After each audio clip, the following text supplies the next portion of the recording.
ਤੁਸੀਂ ਸੁਣ ਰਹੇ ਹੋ ਮੈਕਸਿਮ ਗੋਰਕੀ ਦੀ ਕਿਤਾਬ ਮਾਂ, ਅੰਕ 53।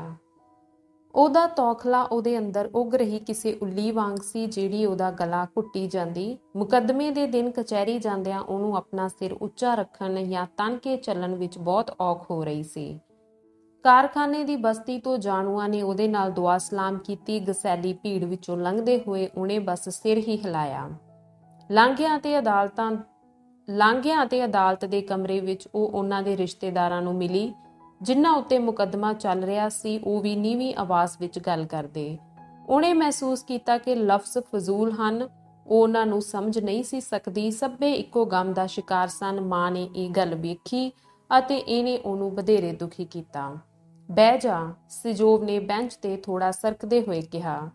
ਉਹ ਤਾਬੇਦਾਰੀ ਨਾਲ ਬਹਿ ਗਈ, ਆਪਣੀ ਘੱਗਰੀ ਠੀਕ ਕੀਤੀ ਅਤੇ ਆਲੇ ਦੁਆਲੇ ਵੇਖਿਆ। ਹਰੇ ਤੇ ਲਾਲ ਟਿਮਕਣੇ ਅਤੇ ਧਾਰੀਆਂ ਤੇ ਪਤਲੇ ਪੀਲੇ ਧਾਗੇ ਉਹਦੀਆਂ ਅੱਖਾਂ ਸਾਹਮਣੇ ਨੱਚੇ। ਤੇਰੇ ਪੁੱਤਰ ਨੇ ਸਾਡੇ ਗਰੀਬਾਂ ਨੂੰ ਇਸ ਵਿੱਚ ਫਸਾਇਆ, ਉਹਦੇ ਕੋਲ ਬੈਠੀ ਇੱਕ ਇਸਤਰੀ ਬੁੜਬੁੜਾਈ। ਛੱਡ ਇਹ ਗੱਲ ਨਤਾਲੀਆ, ਸਿਜੋਵ ਨੇ ਗੁੱਸੇ ਨਾਲ ਕਿਹਾ।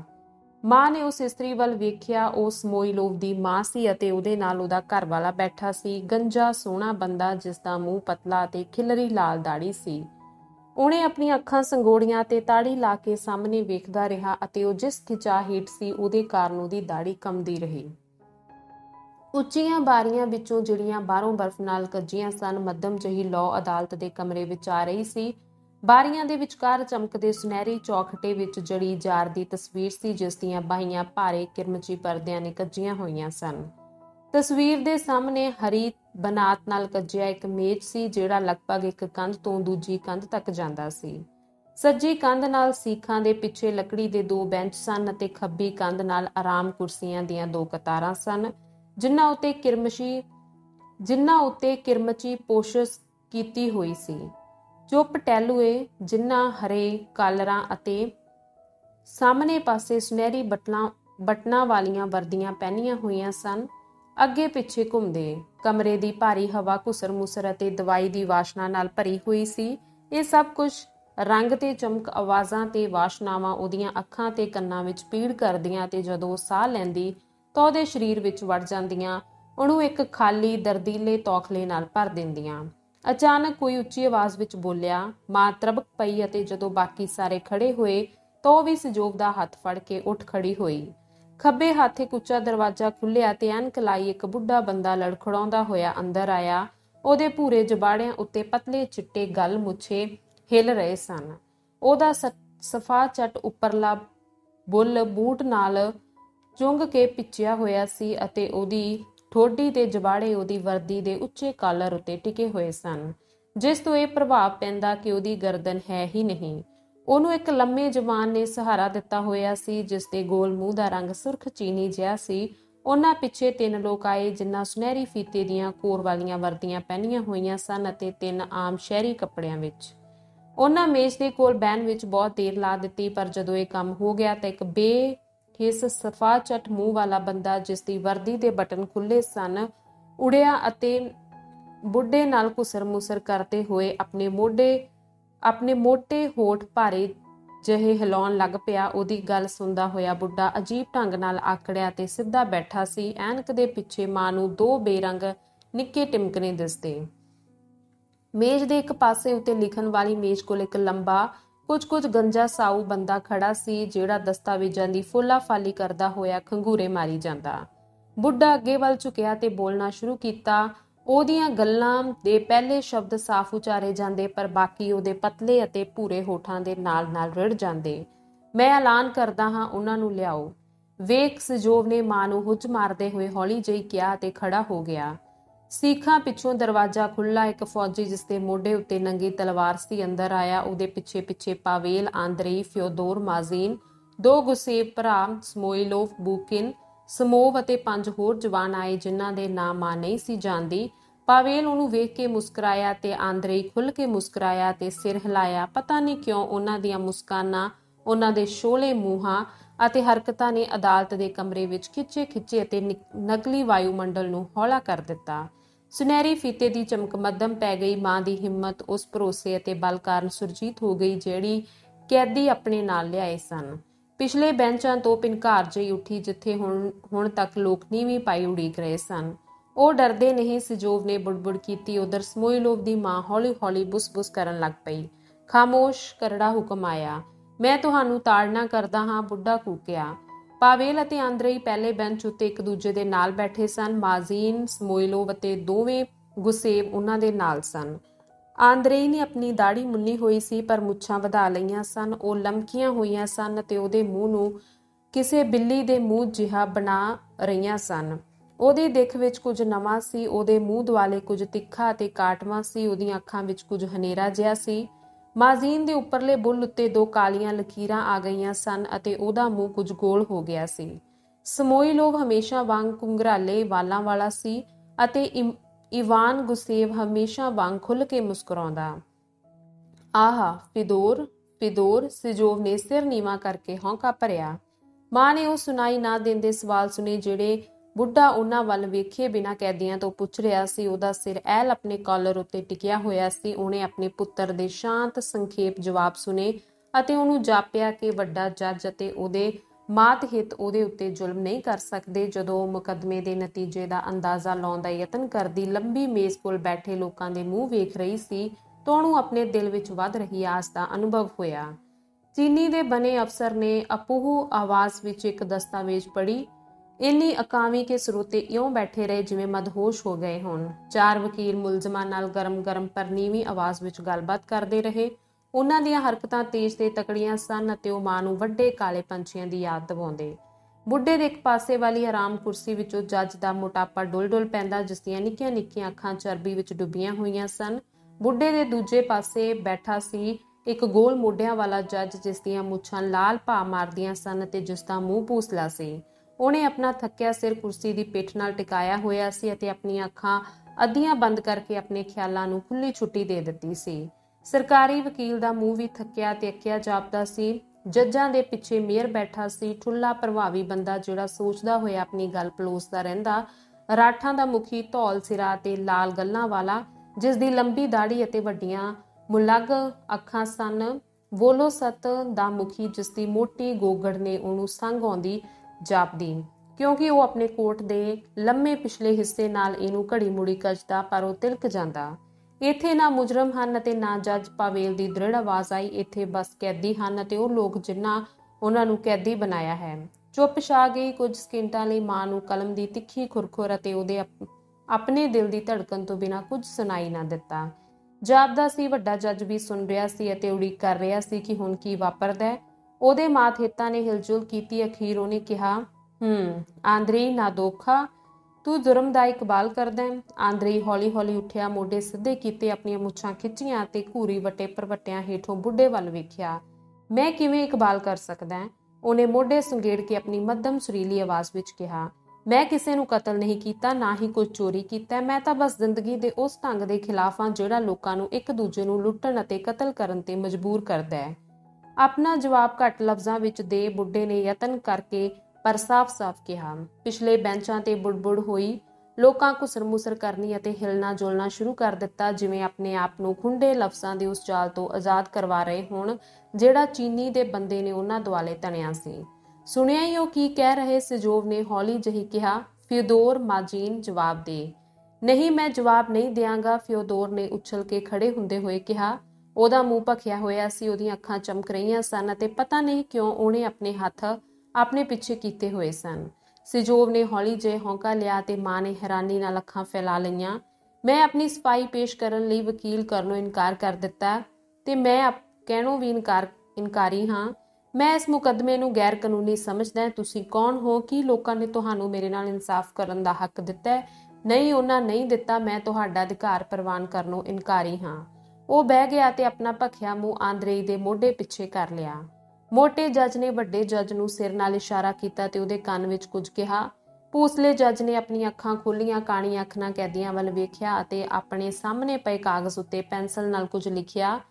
ਵੋਲੋਸਤ ਦੇ ਮੁਖੀ ਨੇ ਸਿਰ ਹਿਲਾਇਆ ਤੇ ਧਿਆਨ ਨਾਲ ਆਪਣੇ ਪੈਰ ਇੱਧਰ-ਉੱਧਰ ਕੀਤੇ ਤਾਂ ਜੋ ਆਪਣੀ ਗੋਗੜ ਵਧੇਰੇ ਚੰਗੀ ਤਰ੍ਹਾਂ ਆਪਣੇ ਗੋਡਿਆਂ ਉੱਤੇ ਟਿਕਾ ਸਕੇ ਅਤੇ ਇਹਨੂੰ ਆਪਣੇ ਹੱਥਾਂ ਨਾਲ ਕੱਜ ਸਕੇ। ਆਪਣੇ ਸਿਰ ਮੋੜੇ ਬਿਨਾਂ ਬੁੱਢੇ ਨੇ ਆਪਣੀ ਸਾਰੀ ਦੇਹ ਨੂੰ ਭੂਸਲੇ ਜੱਜ ਵੱਲ ਮਰੋੜ ਦਿੱਤਾ ਅਤੇ ਬੇਆਵਾਜ਼ ਆਪਣੇ ਬੁੱਲ੍ਹ ਹਿਲਾਏ। ਪਿਛਲੇਰੇ ਨੇ ਆਪਣਾ ਸਿਰ ਨਿਵਾਇਆ। ਰਾਠਾਂ ਦੇ ਮੁਖੀ ਨੇ ਸਰਕਾਰੀ ਵਕੀਲ ਨੂੰ ਕੁਝ ਕਿਹਾ ਅਤੇ ਮੇਅਰ ਨੇ ਆਪਣੀ ਗੱਲ ਪਲੋਸਣਾ ਜਾਰੀ ਰੱਖਦੇ ਹੋਏ ਉਹਦੀ ਗੱਲ ਸੁਣਨ ਦਾ ਯਤਨ ਕੀਤਾ। ਵੱਡੇ ਜੱਜ ਨੇ ਇੱਕ ਵਾਰ ਫਿਰ ਆਪਣੀ ਅਕਾਊ ਆਵਾਜ਼ ਵਿੱਚ ਬੋਲਣਾ ਸ਼ੁਰੂ ਕਰ ਦਿੱਤਾ। ਸੁਣਿਆ ਹੀ ਕਿਵੇਂ ਉਹਨੂੰ ਜੜੀ। ਸਿਜੋਵ ਨੇ ਹੈਰਾਨ ਹੋ ਕੇ ਮਾਂ ਦੇ ਕੰਨ ਵਿੱਚ ਕਿਹਾ, ਲੈ ਉਹ ਤਾਂ ਉਹਨਾਂ ਸਾਰਿਆਂ ਵਿੱਚੋਂ ਚੰਗਾ ਸੀ। ਮਾਂ ਮੁਸਕਰਾਈ। ਉਹ ਹੈਰਾਨ ਸੀ। ਜੋ ਕੁਝ ਵਾਪਰ ਰਿਹਾ ਸੀ ਉਹ ਉਹਨੂੰ ਉਸ ਭਿਆਨਕ ਗੱਲ ਲਈ ਜਿਹੜੀ ਛੇਤੀ ਹੀ ਵਾਪਰੇਗੀ ਅਤੇ ਆਪਣੇ ਠੰਡੇ ਜ਼ਬਰ ਨਾਲ ਉਹਨਾਂ ਸਭਨਾਂ ਨੂੰ ਪੀਸ ਦੇਵੇਗੀ ਅਕਾਮੀ ਅਤੇ ਬੇਲੋੜੀ ਭੂਮਿਕਾ ਹੀ ਜਾਪਦੀ। ਪਰ ਪਾਵੇਲ ਅਤੇ ਆਂਦਰੇਈ ਦੀ ਸ਼ਾਂਤ ਗੱਲ ਇਉਂ ਨਿੱਡਰ ਅਤੇ ਤਕੜੀ ਜਾਪੀ ਸੀ ਜਿਵੇਂ ਉਹਨਾਂ ਅਦਾਲਤ ਦੇ ਕਮਰੇ ਵਿੱਚ ਨਹੀਂ ਸਗੋਂ ਕਿਰਤੀਆਂ ਦੀ ਬਸਤੀ ਵਿੱਚ ਆਪਣੇ ਨਿੱਕੇ ਘਰ ਵਿੱਚ ਗੱਲ ਕੀਤੀ ਹੋਵੇ। ਫਿਓਦੋਰ ਦੇ ਜੋਸ਼ੀਲੇ ਬਿਆਨ ਨੇ ਉਹਨੂੰ ਉਤੇਜਿਤ ਕਰ ਦਿੱਤਾ ਸੀ। ਇਸ ਮੁਕੱਦਮੇ ਵਿੱਚ ਕੁਝ ਦਲੇਰ ਵਾਪਰ ਰਿਹਾ ਸੀ ਤੇ ਉਹਦੇ ਪਿੱਛੇ ਬੈਠੇ ਲੋਕਾਂ ਦੀ ਉਤੇਜਨਾ ਤੋਂ ਅਨੁਮਾਨ ਲਾਉਂਦਿਆਂ ਉਹ ਇਕੱਲੀ ਹੀ ਨਹੀਂ ਸੀ ਜਿਸਨੂੰ ਇਸ ਗੱਲ ਦਾ ਅਨੁਭਵ ਸੀ। ਤੇਰਾ ਕੀ ਖਿਆਲ ਹੈ? ਬੁੱਢੇ ਨੇ ਪੁੱਛਿਆ। ਗੰਜਾ ਸਰਕਾਰੀ ਵਕੀਲ ਖੜਾ ਹੋਇਆ ਤੇ ਅੰਕੜੇ ਪੇਸ਼ ਕਰਦੇ ਹੋਏ ਤਿੱਖੀ ਤਕਰੀਰ ਕਰਨ ਲਈ ਆਪਣਾ ਹੱਥ ਮੇਜ਼ ਉੱਤੇ ਟਿਕਾ ਦਿੱਤਾ। ਉਹਦੀ ਆਵਾਜ਼ ਵਿੱਚ ਕੁਝ ਵੀ ਭਿਆਨਕ ਨਹੀਂ ਸੀ। ਉਸ ਸਮੇਂ ਮਾਂ ਨੂੰ ਆਪਣੇ ਦਿਲ ਵਿੱਚ ਇੱਕ ਖੁਸ਼ਕ ਚੁਭਵਾਂ ਅਨੁਭਵ ਹੋਇਆ। ਉਹਨੂੰ ਹਵਾ ਵਿੱਚ ਕਿਸੇ ਦੋਖੀ ਸ਼ੈ ਦਾ ਅਨੁਭਵ ਹੋਇਆ ਜਿਹੜੀ ਆਪਣਾ ਮੁੱਕਾ ਲਹਿਰਾ ਕੇ ਖੁੱਲ੍ਹ ਕੇ ਨਹੀਂ ਸੀ ਬੋਲਦੀ ਪਰ ਜਿਹੜੀ ਹੌਲੀ-ਹੌਲੀ ਅਤੇ ਅਪਰਤੱਖ ਤੌਰ ਤੇ ਵੱਧਦੀ ਜਾ ਰਹੀ ਸੀ। ਇਹ ਜੱਜਾਂ ਦੇ ਨੇੜੇ ਅਲਸਾਈ ਅਤੇ ਖੁੰਡੀ ਪਲਮ ਦੀ ਜਾਪਦੀ ਉਹਨਾਂ ਨੂੰ ਇੱਕ ਸੰਘਣੇ ਬੱਦਲ ਵਿੱਚ ਲਪੇਟੀ ਜਾਂਦੀ ਜਿਹੜਾ ਉਹਨਾਂ ਨੂੰ ਬਾਹਰ ਵਾਪਰਦੀ ਹਰ ਗੱਲ ਤੋਂ ਵੱਖ ਕਰ ਦਿੰਦਾ। ਉਹਨੇ ਜੱਜਾਂ ਵੱਲ ਵੇਖਿਆ ਤੇ ਉਹ ਉਹਨਾਂ ਨੂੰ ਸਮਝ ਨਾ ਸਕੀ। ਉਹ ਪਾਵੇਲ ਅਤੇ ਆਂਦਰੇਈ ਨਾਲ ਉਸ ਤਰ੍ਹਾਂ ਗੁੱਸੇ ਨਾ ਹੋਏ ਜਿਵੇਂ ਮਾਂ ਦਾ ਖਿਆਲ ਸੀ ਕਿ ਉਹ ਹੋਣਗੇ ਅਤੇ ਉਹਨਾਂ ਨੇ ਉਹਨਾਂ ਦੀ ਬੇਇੱਜ਼ਤੀ ਨਾ ਕੀਤੀ ਅਤੇ ਮਾਂ ਨੂੰ ਇਉਂ ਜਾਪਿਆ ਜਿਹੜੇ ਸਵਾਲ ਉਹ ਪੁੱਛ ਰਹੇ ਸਨ ਉਹਨਾਂ ਨੂੰ ਉਹ ਬਹੁਤ ਮਹੱਤਤਾ ਨਹੀਂ ਸਨ ਦਿੰਦੇ। ਉਹਨਾਂ ਦਾ ਵਤੀਰਾ ਇੰਨਾ ਲਾਪਰਵਾਹ ਸੀ ਕਿ ਉਹਨਾਂ ਨੂੰ ਆਪਣੇ ਆਪ ਨੂੰ ਜਵਾਬ ਸੁਣਨ ਲਈ ਮਜਬੂਰ ਕਰਨਾ ਪੈਂਦਾ ਜਿਵੇਂ ਉਹਨਾਂ ਨੂੰ ਪਹਿਲਾਂ ਹੀ ਸਭ ਕੁਝ ਪਤਾ ਹੋਵੇ ਅਤੇ ਕਿਸੇ ਗੱਲ ਨਾਲ ਫਰਕ ਨਾ ਪੈਂਦਾ ਹੋਵੇ। ਹੁਣ ਇੱਕ ਜੈਨਡਾਰਮ ਉਹਨਾਂ ਦੇ ਸਾਹਮਣੇ ਖੜਾ ਸੀ ਅਤੇ ਡੂੰਘੀ ਖਰਜ ਦੀ ਆਵਾਜ਼ ਵਿੱਚ ਕਹਿ ਰਿਹਾ ਸੀ, ਪਾਵੇਲ ਵਲਾਸੋਵ ਮੁੱਖ ਭੜਕਾਊ ਦੱਸਿਆ ਜਾਂਦਾ ਹੈ ਤੇ ਨਾਖੋਦਕਾ ਵੀ। ਮੋਟੇ ਜੱਜ ਨੇ ਬੇਦਿਲੀ ਨਾਲ ਨਿੰਮੀ ਆਵਾਜ਼ ਵਿੱਚ ਪੁੱਛਿਆ। ਉਹ ਵੀ? ਵਕੀਲਾਂ ਵਿੱਚੋਂ ਇੱਕ ਖੜਾ ਹੋ ਗਿਆ। ਮੈਨੂੰ ਕੁਝ ਕਹਿਣ ਦੀ ਆਗਿਆ ਏ? ਕੋਈ ਇਤਰਾਜ਼ ਹੈ? ਬੁੱਢੇ ਨੇ ਕਿਸੇ ਤੋਂ ਪੁੱਛਿਆ। ਮਾਂ ਨੂੰ ਜਾਪਦਾ ਸੀ ਸਾਰੇ ਜੱਜਾਂ ਦੀ ਸਿਹਤ ਖਰਾਬ ਸੀ। ਉਹਨਾਂ ਦੇ ਢੰਗਾਂ ਅਤੇ ਆਵਾਜ਼ਾਂ ਵਿੱਚ ਇੱਕ ਬਿਮਾਰ ਥਕੇਵਾਂ ਸੀ ਅਤੇ ਉਹਨਾਂ ਦੇ ਮੂੰਹਾਂ ਉੱਤੇ ਵੀ ਉਹ ਬਿਮਾਰ ਥਕੇਵਾਂ ਅਤੇ ਖੁੰਡਾ ਅਕੇਵਾਂ ਸੀ। ਇਹ ਸਾਫ਼ ਸੀ ਕਿ ਉਹ ਇਸ ਸਭ ਕੁਝ ਨੂੰ ਇੱਕ ਭਾਰ ਸਮਝਦੇ ਸਨ। ਉਹਨਾਂ ਦੀਆਂ ਵਰਦੀਆਂ, ਅਦਾਲਤ ਦਾ ਕਮਰਾ, ਜੈਨਡਾਰਮ ਵਕੀਲ ਸਵਾਲ ਪੁੱਛਦੇ ਅਤੇ ਕਾਰਵਾਈ ਸੁਣਦੇ ਆਪਣੀਆਂ ਆਰਾਮ ਕੁਰਸੀਆਂ ਵਿੱਚ ਬਹਿਣ ਦੀ ਲੋੜ। ਭੂਸਲਾ ਅਫਸਰ ਜਿਸਨੂੰ ਉਹ ਜਾਣਦੀ ਸੀ ਹੁਣ ਉਹਨਾਂ ਦੇ ਸਾਹਮਣੇ ਖੜਾ ਸੀ ਤੇ ਪਾਵੇਲ ਅਤੇ ਆਂਦਰੇਈ ਬਾਰੇ ਜੋ ਕੁਝ ਜਾਣਦਾ ਸੀ ਉੱਚੀ ਲਮਕਵੀਂ ਆਵਾਜ਼ ਵਿੱਚ ਦੱਸ ਰਿਹਾ ਸੀ। ਤੈਨੂੰ ਕੋਈ ਬਹੁਤ ਪਤਾ ਨਹੀਂ, ਮਾਂ ਨੇ ਉਹਦੀ ਗੱਲ ਸੁਣਦੇ ਹੋਏ ਸੋਚਿਆ। ਉਹ ਉਹਨਾਂ ਲਈ ਤੌਖਲੇ ਤੋਂ ਬਿਨਾਂ, ਉਹਨਾਂ ਉੱਤੇ ਤਰਸ ਕੀਤੇ ਬਿਨਾਂ ਸੀਖਾਂ ਪਿੱਛੇ ਖੜੇ ਲੋਕਾਂ ਵੱਲ ਵੇਖ ਰਹੀ ਸੀ। ਉਹਨੂੰ ਉਹਨਾਂ ਉੱਤੇ ਰਹਿਮ ਨਾ ਆਉਂਦਾ, ਉਹਨੂੰ ਤਾਂ ਬਸ ਪਿਆਰ ਅਤੇ ਹੈਰਾਨੀ ਦਾ ਅਨੁਭਵ ਹੁੰਦਾ। ਇੱਕ ਸ਼ਾਂਤ ਪਿਆਰ ਉਹਦੇ ਦਿਲ ਨੂੰ ਵਲਗਣ ਵਿੱਚ ਲੈਂਦਾ ਅਤੇ ਹੈਰਾਨੀ ਸ਼ਾਂਤ ਜਿਹੀ ਸੀ ਅਤੇ ਪਿਆਰ ਖੁਸ਼ੀ ਭਰਿਆ ਨਿਰਮਲ। ਉੱਥੇ ਕੰਧ ਦੇ ਕੋਲ ਬੈਠੇ ਸਨ ਉਹ ਜਵਾਨ ਅਤੇ ਤਕੜੇ ਗਵਾਹਾਂ ਅਤੇ ਜੱਜਾਂ ਦੀਆਂ ਅਕਾਊ ਗੱਲਾਂ ਸਰਕਾਰੀ ਵਕੀਲ ਨਾਲ ਵਕੀਲਾਂ ਦੀ ਬਹਿਸ ਵੱਲ ਉੱਕਾ ਹੀ ਧਿਆਨ ਨਾ ਦਿੰਦੇ ਹੋਏ। ਕਦੀ-ਕਦੀ ਉਹਨਾਂ ਵਿੱਚੋਂ ਕੋਈ ਵਿਅੰਗ ਨਾਲ ਹੱਸਦਾ ਤੇ ਆਪਣੇ ਸਾਥੀਆਂ ਨੂੰ ਕੁਝ ਕਹਿੰਦਾ। ਉਹਨਾਂ ਦੇ ਮੂੰਹਾਂ ਉੱਤੇ ਵੀ ਉਹ ਮਸਕਰੀ ਭਰੀ ਮੁਸਕਾਨ ਆ ਜਾਂਦੀ।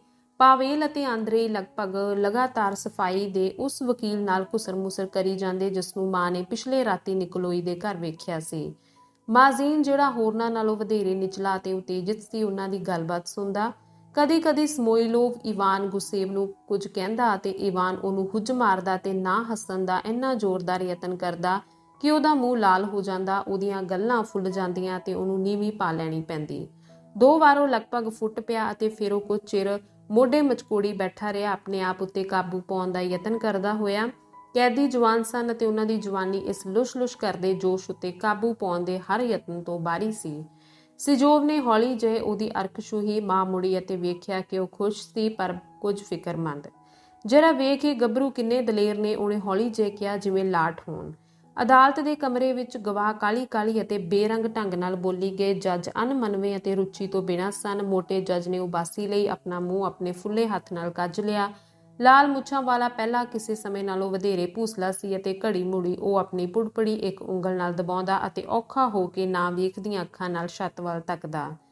ਕਦੀ-ਕਦੀ ਸਰਕਾਰੀ ਵਕੀਲ ਕੁਝ ਲਿਖਦਾ ਅਤੇ ਫਿਰ ਬੇਆਵਾਜ਼ ਰਾਠਾਂ ਦੇ ਮੁਖੀ ਨਾਲ ਗੱਲ ਕਰੀ ਜਾਂਦਾ, ਜਿਹੜਾ ਆਪਣੀ ਚਿੱਟੀ ਦਾੜੀ ਪਲੋਸਦਾ, ਆਪਣੀਆਂ ਸੋਹਣੀਆਂ ਗੋਲ ਅੱਖਾਂ ਘਮਾਉਂਦਾ ਤੇ ਕੁਝ ਆਕੜ ਨਾਲ ਆਪਣੀ ਗਰਦਨ ਮੋੜਦਾ। ਮੇਰ ਟੰਗ ਉੱਤੇ ਟੰਗ ਧਰੀ ਬੈਠਾ ਸੀ ਅਤੇ ਆਪਣੇ ਇੱਕ ਗੋਡੇ ਉੱਤੇ ਤਾਲ ਦਿੰਦਾ ਆਪਣੀਆਂ ਉਂਗਲਾਂ ਵੱਲ ਵੇਖੀ ਜਾ ਰਿਹਾ ਸੀ ਅਤੇ ਬੜੀ ਇਕਾਗਰਤਾ ਨਾਲ ਆਪਣੀਆਂ ਉਂਗਲਾਂ ਦੀ ਹਰਕਤ ਵੇਖ ਰਿਹਾ ਸੀ।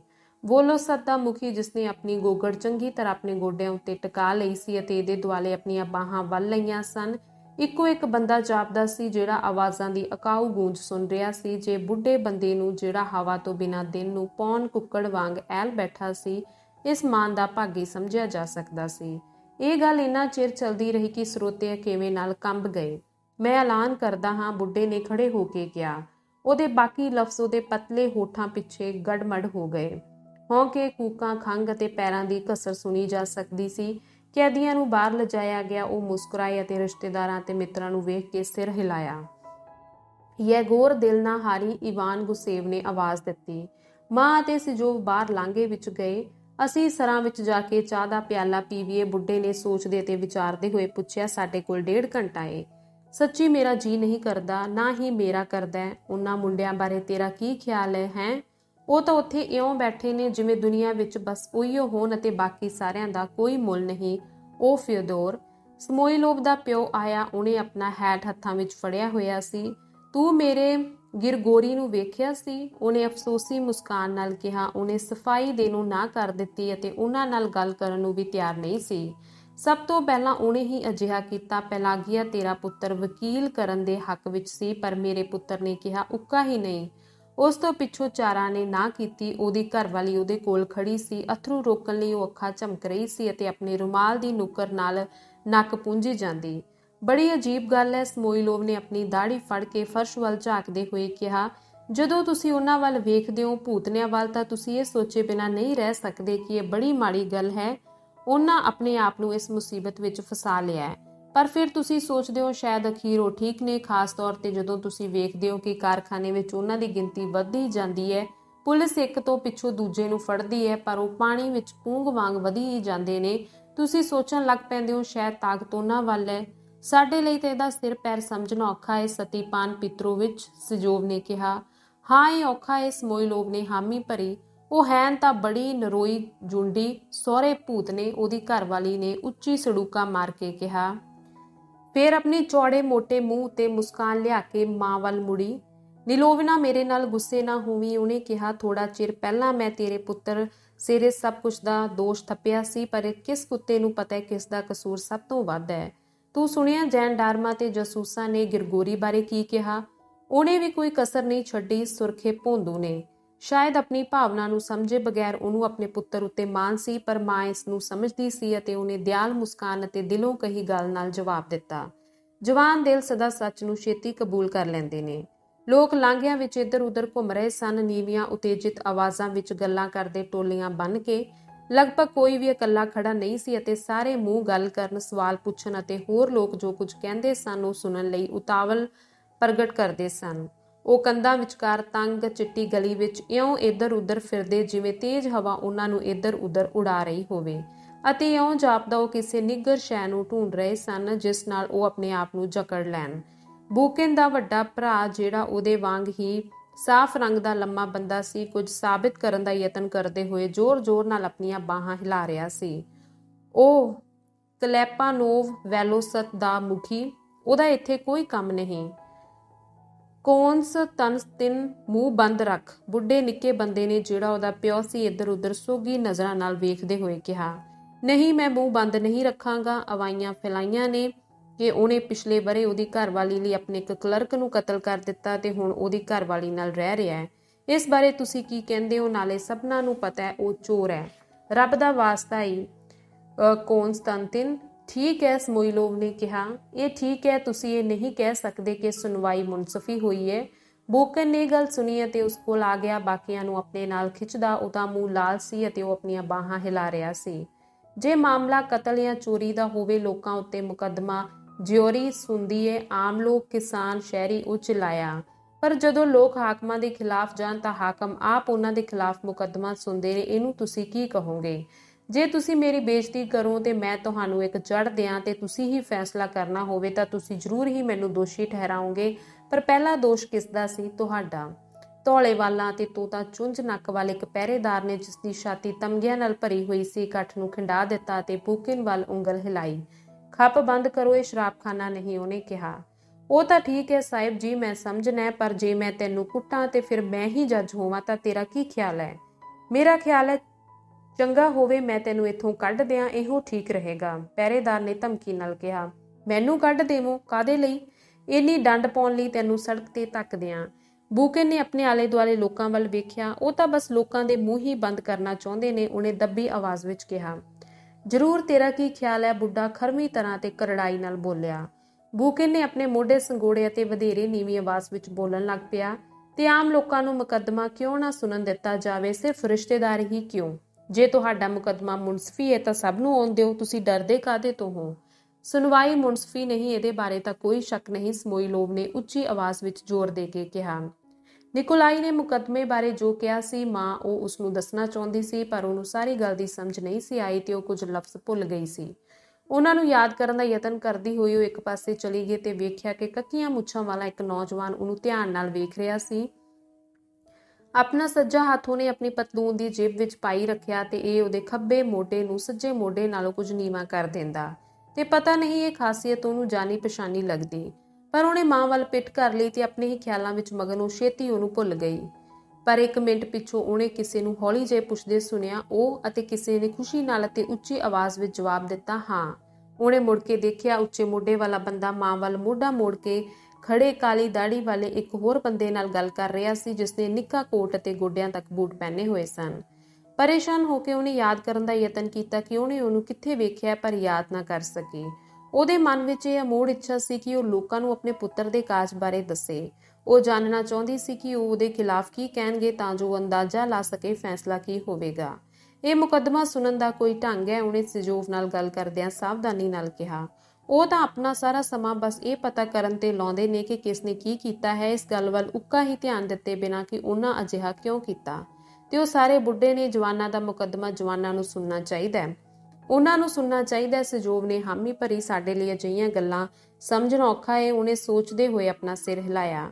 ਪਹਿਰੇਦਾਰ ਨੇ ਅਦਾਲਤ ਦੇ ਕਮਰੇ ਦਾ ਦਰਵਾਜ਼ਾ ਖੋਲ੍ਹਿਆ। ਰਿਸ਼ਤੇਦਾਰੋ, ਆਪਣੀਆਂ ਟਿਕਟਾਂ ਵਿਖਾਓ, ਉਹ ਉੱਚੀ ਜਿਹੇ ਬੋਲਿਆ। ਟਿਕਟਾਂ? ਕਿਸੇ ਨੇ ਗੁਸੈਲੀ ਟਿੱਪਣੀ ਕੀਤੀ, ਜਿਵੇਂ ਸਰਕਸ ਹੋਵੇ। ਲੋਕਾਂ ਵਿੱਚ ਇੱਕ ਧੁੰਦਲੀ ਜਿਹੀ ਖਿਝ ਵੇਖੀ ਜਾ ਸਕਦੀ ਸੀ। ਉਹ ਵਧੇਰੇ ਗੱਲਾਂ ਕਰ ਰਹੇ ਸਨ ਤੇ ਉਹਨਾਂ ਵਿੱਚ ਖਿਚਾਅ ਘੱਟ ਸੀ ਅਤੇ ਉਹ ਪਹਿਰੇਦਾਰਾਂ ਨਾਲ ਬਹਿਸਦੇ ਰਹੇ। ਅੰਕ 54। ਸਿਜੋਵ ਨੇ ਬੈਂਚ ਉੱਤੇ ਆਪਣੀ ਥਾਂ ਬਹਿੰਦੇ ਹੋਏ ਕੁਝ ਬੁੜਬੁੜ ਕੀਤੀ। ਕੀ ਕਿਹਾ? ਮਾਂ ਨੇ ਪੁੱਛਿਆ।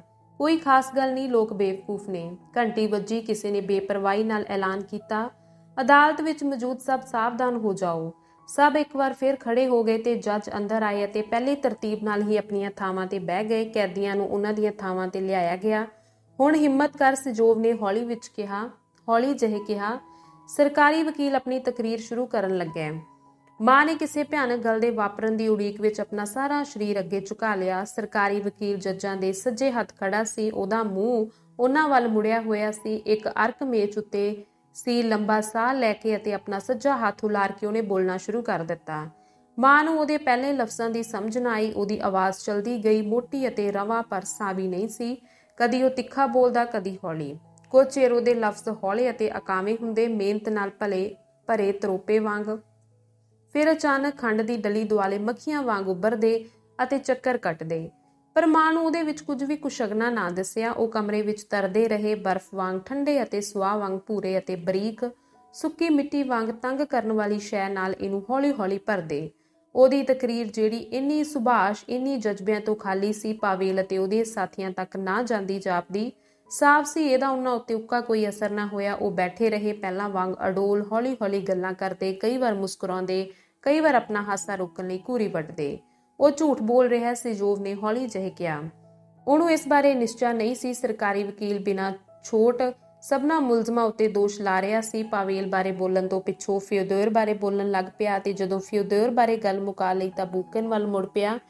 ਉਹ ਉਹਨਾਂ ਸਭਨਾਂ ਨੂੰ ਬੜੀ ਸਫਾਈ ਨਾਲ ਇੱਕੋ ਬੋਰੀ ਵਿੱਚ ਬੰਦ ਕਰਦਾ ਜਾਪਦਾ, ਪਰ ਮਾਂ ਉਹਦੇ ਲਫ਼ਜ਼ਾਂ ਦੇ ਰਸਮੀ ਅਰਥਾਂ ਤੇ ਸੰਤੁਸ਼ਟ ਨਹੀਂ ਸੀ, ਜਿਨ੍ਹਾਂ ਨਾਲ ਉਹਨੂੰ ਗੁੱਸੇ ਕੀਤਾ ਤੇ ਨਾ ਡਰਾਇਆ। ਉਹਨੂੰ ਹਜੇ ਵੀ ਕਿਸੇ ਡਰਾਉਣੀ ਗੱਲ ਦੀ ਉਡੀਕ ਸੀ ਅਤੇ ਉਹਦੇ ਲਫ਼ਜ਼ਾਂ ਤੋਂ ਪਰੇ ਇਹ ਢੂੰਡਦੀ ਰਹੀ। ਉਹਦੇ ਮੂੰਹ ਵਿੱਚ, ਉਹਦੀਆਂ ਅੱਖਾਂ ਵਿੱਚ, ਉਹਦੀ ਆਵਾਜ਼ ਵਿੱਚ, ਉਹਦੇ ਚਿੱਟੇ ਹੱਥ ਵਿੱਚ ਜਿਸ ਨਾਲ ਉਹ ਕਦੀ-ਕਦੀ ਕਾਹਲ ਕੀਤੇ ਬਗੈਰ ਇਸ਼ਾਰਾ ਕਰਦਾ। ਪਰ ਇਹਦੇ ਬਾਵਜੂਦ ਇਹਦੇ ਵਿੱਚ ਇੱਥੇ ਕੁਝ ਡਰਾਉਣਾ ਸੀ। ਉਹ ਜਾਣਦੀ ਸੀ ਕਿ ਇਹ ਸੀ, ਪਰ ਉਹ ਆਪਣੇ ਦਿਲ ਦੀ ਚੇਤਾਵਨੀ ਦੇ ਬਾਵਜੂਦ ਇਹਨੂੰ ਫੜ ਨਹੀਂ ਸੀ ਸਕਦੀ ਅਤੇ ਠੀਕ ਸ਼ਕਲ ਨਹੀਂ ਸੀ ਦੇ ਸਕਦੀ। ਮਾਂ ਨੇ ਜੱਜਾਂ ਵੱਲ ਵੇਖਿਆ। ਉਹ ਤਾਂ ਤਕਰੀਰ ਤੋਂ ਬਸ ਅੱਕੇ ਹੀ ਹੋਏ ਸਨ। ਉਹਨਾਂ ਦੇ ਬੇਜਾਨ ਪੂਸਲੇ ਅਤੇ ਪੀਲੇ ਮੂੰਹਾਂ ਉੱਤੇ ਕੋਈ ਪ੍ਰਭਾਵ ਨਹੀਂ ਸੀ। ਸਰਕਾਰੀ ਵਕੀਲ ਦੇ ਲਫ਼ਜ਼ ਇੱਕ ਅੱਖਾਂ ਨੂੰ ਨਾ ਦਿਸਣ ਵਾਲੀ ਧੁੰਦ ਫੈਲਾ ਰਹੇ ਸਨ, ਜਿਹੜੀ ਜੱਜਾਂ ਦੁਆਲੇ ਗਾੜੀ ਹੋ ਜਾਂਦੀ, ਉਹਨਾਂ ਨੂੰ ਬੇਗਰਜੀ ਅਤੇ ਅਕਾਵੀ ਉਡੀਕ ਦੇ ਬੱਦਲ ਵਿੱਚ ਵਲੇਟਦੀ। ਵੱਡਾ ਜੱਜ ਸਿੱਧਾ ਆਕੜਿਆ ਬੈਠਾ ਸੀ ਅਤੇ ਕਦੀ-ਕਦੀ ਉਹਦੀ ਐਨਕ ਪਿੱਛੇ ਭੂਰੇ ਟਿਮਕਣੇ ਉਹਦੇ ਮੂੰਹ ਦੀ ਬੇਰੰਗ ਚੁੜਿੱਤਣ ਵਿੱਚ ਪਿਘਲ ਜਾਂਦੇ। ਅਤੇ ਜਦੋਂ ਉਹਨੇ ਉਹ ਠੰਡੀ ਲਾਪਰਵਾਹੀ ਭਾਵਹੀਨ ਵਖਰਤ ਵੇਖੀ ਤਾਂ ਉਹ ਆਪਣੇ ਆਪ ਤੋਂ ਇਹ ਪੁੱਛੇ ਬਿਨਾਂ ਨਾ ਰਹਿ ਸਕੀ ਕਿ ਉਹ ਸੱਚਮੁੱਚ ਇਨਸਾਫ ਕਰਨ ਲਈ ਬੈਠੇ ਨੇ। ਇਸ ਸਵਾਲ ਨੇ ਉਹਦਾ ਦਿਲ ਸਕੋੜ ਦਿੱਤਾ। ਹੌਲੀ-ਹੌਲੀ ਸਾਰਾ ਡਰ ਨਿਚੋੜ ਦਿੱਤਾ ਤੇ ਕੇਵਲ ਪੀੜ ਦਾ ਤਿੱਖਾ ਅਨੁਭਵ ਹੀ ਪਿੱਛੇ ਰਹਿਣ ਦਿੱਤਾ। ਸਰਕਾਰੀ ਵਕੀਲ ਦੀ ਤਕਰੀਰ ਅਚਾਨਕ ਖਤਮ ਹੋ ਗਈ। ਉਹਨੇ ਕੁਝ ਅਖੀਰੀ ਟਾਂਕੇ ਲਾਏ, ਜੱਜਾਂ ਨੂੰ ਝੁੱਕ ਕੇ ਸਲਾਮ ਕੀਤੀ ਅਤੇ ਆਪਣਾ ਹੱਥ ਮਲਦਾ ਬਹਿ ਗਿਆ। ਰਾਠਾਂ ਦੇ ਮੁਖੀ ਨੇ ਉਹਦੇ ਵੱਲ ਵੇਖ ਕੇ ਸਿਰ ਹਿਲਾਇਆ ਤੇ ਅੱਖਾਂ ਘੁਮਾਈਆਂ। ਮੇਅਰ ਨੇ ਆਪਦਾ ਹੱਥ ਅੱਗੇ ਵੱਲ ਵਧਾਇਆ, ਜਦੋਂ ਕਿ ਵੋਲੋਸਤ ਦਾ ਮੁਖੀ ਬਸ ਆਪਣੀ ਗੋਗੜ ਵੱਲ ਵੇਖਦਾ ਤੇ ਮੁਸਕਰਾਉਂਦਾ ਰਿਹਾ। ਪਰ ਜਾਪਦਾ ਸੀ ਕਿ ਜੱਜ ਤਕਰੀਰ ਤੇ ਖੁਸ਼ ਨਹੀਂ ਸਨ। ਉਹਨਾਂ ਕੋਲ ਹਿਲਜੁਲ ਨਾ ਕੀਤੀ। ਹੁਣ ਬੁੱਢੇ ਆਦਮੀ ਨੇ ਕਾਗਜ਼ ਆਪਣੇ ਮੂੰਹ ਅੱਗੇ ਕਰਦੇ ਹੋਏ ਕਿਹਾ, ਅਦਾਲਤ ਫੈਦੋਸੇਯੇਵ, ਮਾਰਕੋਵ ਤੇ ਯਾਗਾਰੋਵ ਦੇ ਵਕੀਲਾਂ ਦੀ ਸਫਾਈ ਦੀਆਂ ਦਲੀਲਾਂ ਸੁਣੇਗੀ। ਮਾਂ ਨੇ ਜਿਹੜੇ ਵਕੀਲ ਨੂੰ ਨਿਕੋਲਾਈ ਦੇ ਘਰ ਵੇਖਿਆ ਸੀ, ਉਹ ਖੜਾ ਹੋਇਆ। ਉਹਦਾ ਮੂੰਹ ਚੌੜਾ ਤੇ ਸਲੱਗ ਸੀ। ਉਹਦੀਆਂ ਅੱਖਾਂ ਨਿੱਕੀਆਂ-ਨਿੱਕੀਆਂ ਸਨ, ਜਿਹੜੀਆਂ ਇਉਂ ਚਮਕਦੀਆਂ ਜਿਵੇਂ ਉਹਦੇ ਲਾਲ ਭਾ ਮਾਰਦੇ ਪਰਵੱਟਿਆਂ ਹੇਠੋਂ ਦੋ ਤਿੱਖੀਆਂ ਛੁਰੀਆਂ ਨਿਕਲੀਆਂ ਹੋਣ, ਜਿਹੜੀਆਂ ਹਵਾ ਨੂੰ ਕੈਂਚੀ ਵਾਂਗ ਕੱਟਦੀਆਂ। ਉਹ ਉੱਚੀ-ਉੱਚੀ ਅਤੇ ਸਾਫ਼ ਅਤੇ ਕਾਹਲ ਤੋਂ ਬਿਨਾਂ ਬੋਲ ਰਿਹਾ ਸੀ, ਪਰ ਮਾਂ ਨੂੰ ਉਹਦੀ ਤਕਰੀਰ ਦੀ ਸਮਝ ਨਹੀਂ ਸੀ ਆ ਰਹੀ। ਸਮਝਦੀ ਏ ਉਹ ਕੀ ਕਹਿ ਰਿਹਾ? ਸਜੋਵ ਨੇ ਮਾਂ ਦੇ ਕੰਨ ਵਿੱਚ ਕਿਹਾ। ਸਮਝਦੀ ਏ? ਉਹਨੇ ਕਿਹੇ ਕੈਦੀਆਂ ਦਾ ਸਿਰ ਫਿਰ ਗਿਆ ਸੀ। ਇਹ ਗੱਲ ਮੇਰੇ ਫਿਓਦੋਰ ਤੇ ਤਾਂ ਲਾਗੂ ਹੁੰਦੀ ਨਹੀਂ। ਮਾਂ ਇੰਨੀ ਨਿਰਾਸ਼ ਸੀ ਕਿ ਉਹ ਕੋਈ ਜਵਾਬ ਨਾ ਦੇ ਸਕੀ। ਉਹਦਾ ਪੀੜ ਦਾ ਅਨੁਭਵ ਵੱਧਦਾ ਗਿਆ, ਇੱਥੋਂ ਤੱਕ ਕਿ ਇਹ ਉਹਦੇ ਮਨ ਉੱਤੇ ਇੱਕ ਵੱਡਾ ਬੋਝ ਬਣ ਗਿਆ।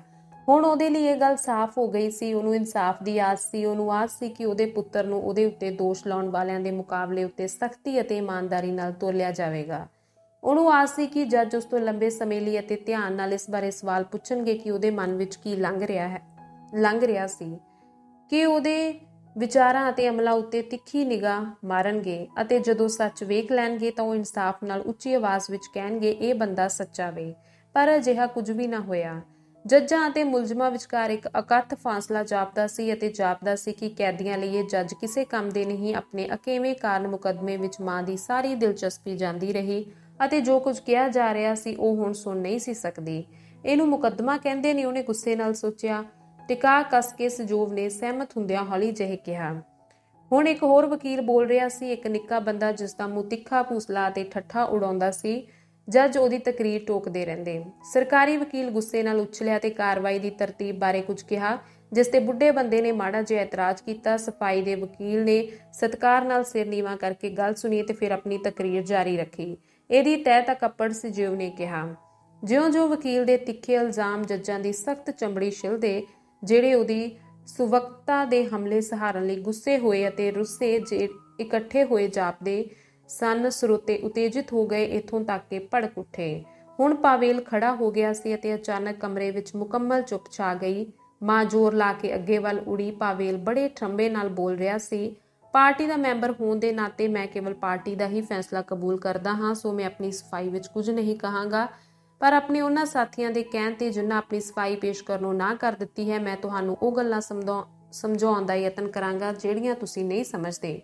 ਸਰਕਾਰੀ ਵਕੀਲ ਨੇ ਸੋਸ਼ਲ ਡੈਮੋਕ੍ਰੇਸੀ ਦੇ ਡੰਡੇ ਹੇਠ ਸਾਡੇ ਮੁਜ਼ਾਹਰੇ ਨੂੰ ਹਾਕਮ ਸ਼ਕਤੀ ਵਿਰੁੱਧ ਬਗਾਵਤ ਕਿਹਾ ਹੈ ਅਤੇ ਸਾਰਾ ਸਮਾਂ ਸਾਨੂੰ ਅਜਿਹੇ ਲੋਕਾਂ ਵਜੋਂ ਪੇਸ਼ ਕੀਤਾ ਹੈ ਜਿਹੜੇ ਜ਼ਾਰ ਦਾ ਤਖਤਾ ਉਲਟਣ ਦਾ ਯਤਨ ਕਰ ਰਹੇ ਹਨ। ਮੈਂ ਇਹ ਗੱਲ ਸਾਫ਼ ਕਰ ਦੇਣੀ ਚਾਹੁੰਦਾ ਹਾਂ ਕਿ ਅਸੀਂ ਇੱਕ ਪੁਰਖੀ ਰਾਜ ਨੂੰ ਸਾਡੇ ਦੇਸ਼ ਨੂੰ ਜੋੜਨ ਵਾਲੀ ਇੱਕੋ ਇੱਕ ਕੜੀ ਨਹੀਂ ਸਮਝਦੇ। ਇਹ ਤਾਂ ਬਸ ਪਹਿਲੀ ਜੰਜੀਰ ਹੈ ਜਿਸ ਤੋਂ ਲੋਕਾਂ ਨੂੰ ਮੁਕਤ ਕਰਾਉਣਾ ਸਾਡਾ ਫਰਜ਼ ਹੈ। ਜਦੋਂ ਉਹ ਆਪਣੀ ਦ੍ਰਿੜ ਆਵਾਜ਼ ਵਿੱਚ ਬੋਲ ਰਿਹਾ ਸੀ ਤਾਂ ਚੁੱਪ ਹੋ ਡੂੰਗੀ ਹੋ ਗਈ। ਹਾਲ ਚੌੜੇਰਾ ਹੋ ਗਿਆ, ਜਾਪਿਆ ਅਤੇ ਜਾਪਦਾ ਸੀ ਪਾਵੇਲ ਉੱਪਰ ਚੁੱਕਿਆ ਅਤੇ ਉੱਭਰ ਕੇ ਸਾਹਮਣੇ ਆ ਗਿਆ ਸੀ। ਜੱਜਾਂ ਨੇ ਆਪਣੀਆਂ ਕੁਰਸੀਆਂ ਵਿੱਚ ਭਾਰੇ ਅਤੇ ਬੇਆਰਾਮ ਉਸਲ-ਵੱਟ ਖਾਧੇ। ਰਾਠਾਂ ਦੇ ਮੁਖੀ ਨੇ ਬੇਉਤਸ਼ਾਹ ਜੱਜ ਦੇ ਕੰਨ ਵਿੱਚ ਕੁਝ ਕਿਹਾ, ਜਿਸਨੇ ਸਿਰ ਹਿਲਾਇਆ ਤੇ ਬੁੱਢੇ ਆਦਮੀ ਦੇ ਸੱਜੇ ਕੰਨ ਵਿੱਚ ਕੁਝ ਕਿਹਾ, ਜਦੋਂ ਕਿ ਬਿਮਾਰ ਜੱਜ ਨੇ ਉਹਦੇ ਖੱਬੇ ਕੰਨ ਵਿੱਚ ਕੁਝ ਕਿਹਾ। ਸੱਜੇ ਅਤੇ ਖੱਬੇ ਵਿਚਕਾਰ ਖਿੱਚੇ ਜਾਂਦੇ ਬੁੱਢੇ ਆਦਮੀ ਨੇ ਉੱਚੀ ਆਵਾਜ਼ ਵਿੱਚ ਪਾਵੇਲ ਨੂੰ ਕੁਝ ਕਿਹਾ, ਪਰ ਉਹਦੀ ਆਵਾਜ਼ ਪਾਵੇਲ ਦੀ ਤਕਰੀਰ ਦੇ ਵਿਸ਼ਾਲ ਅਤੇ ਇਕਸਾਰ ਵਹਿਣ ਵਿੱਚ ਗਵਾਚ ਗਈ।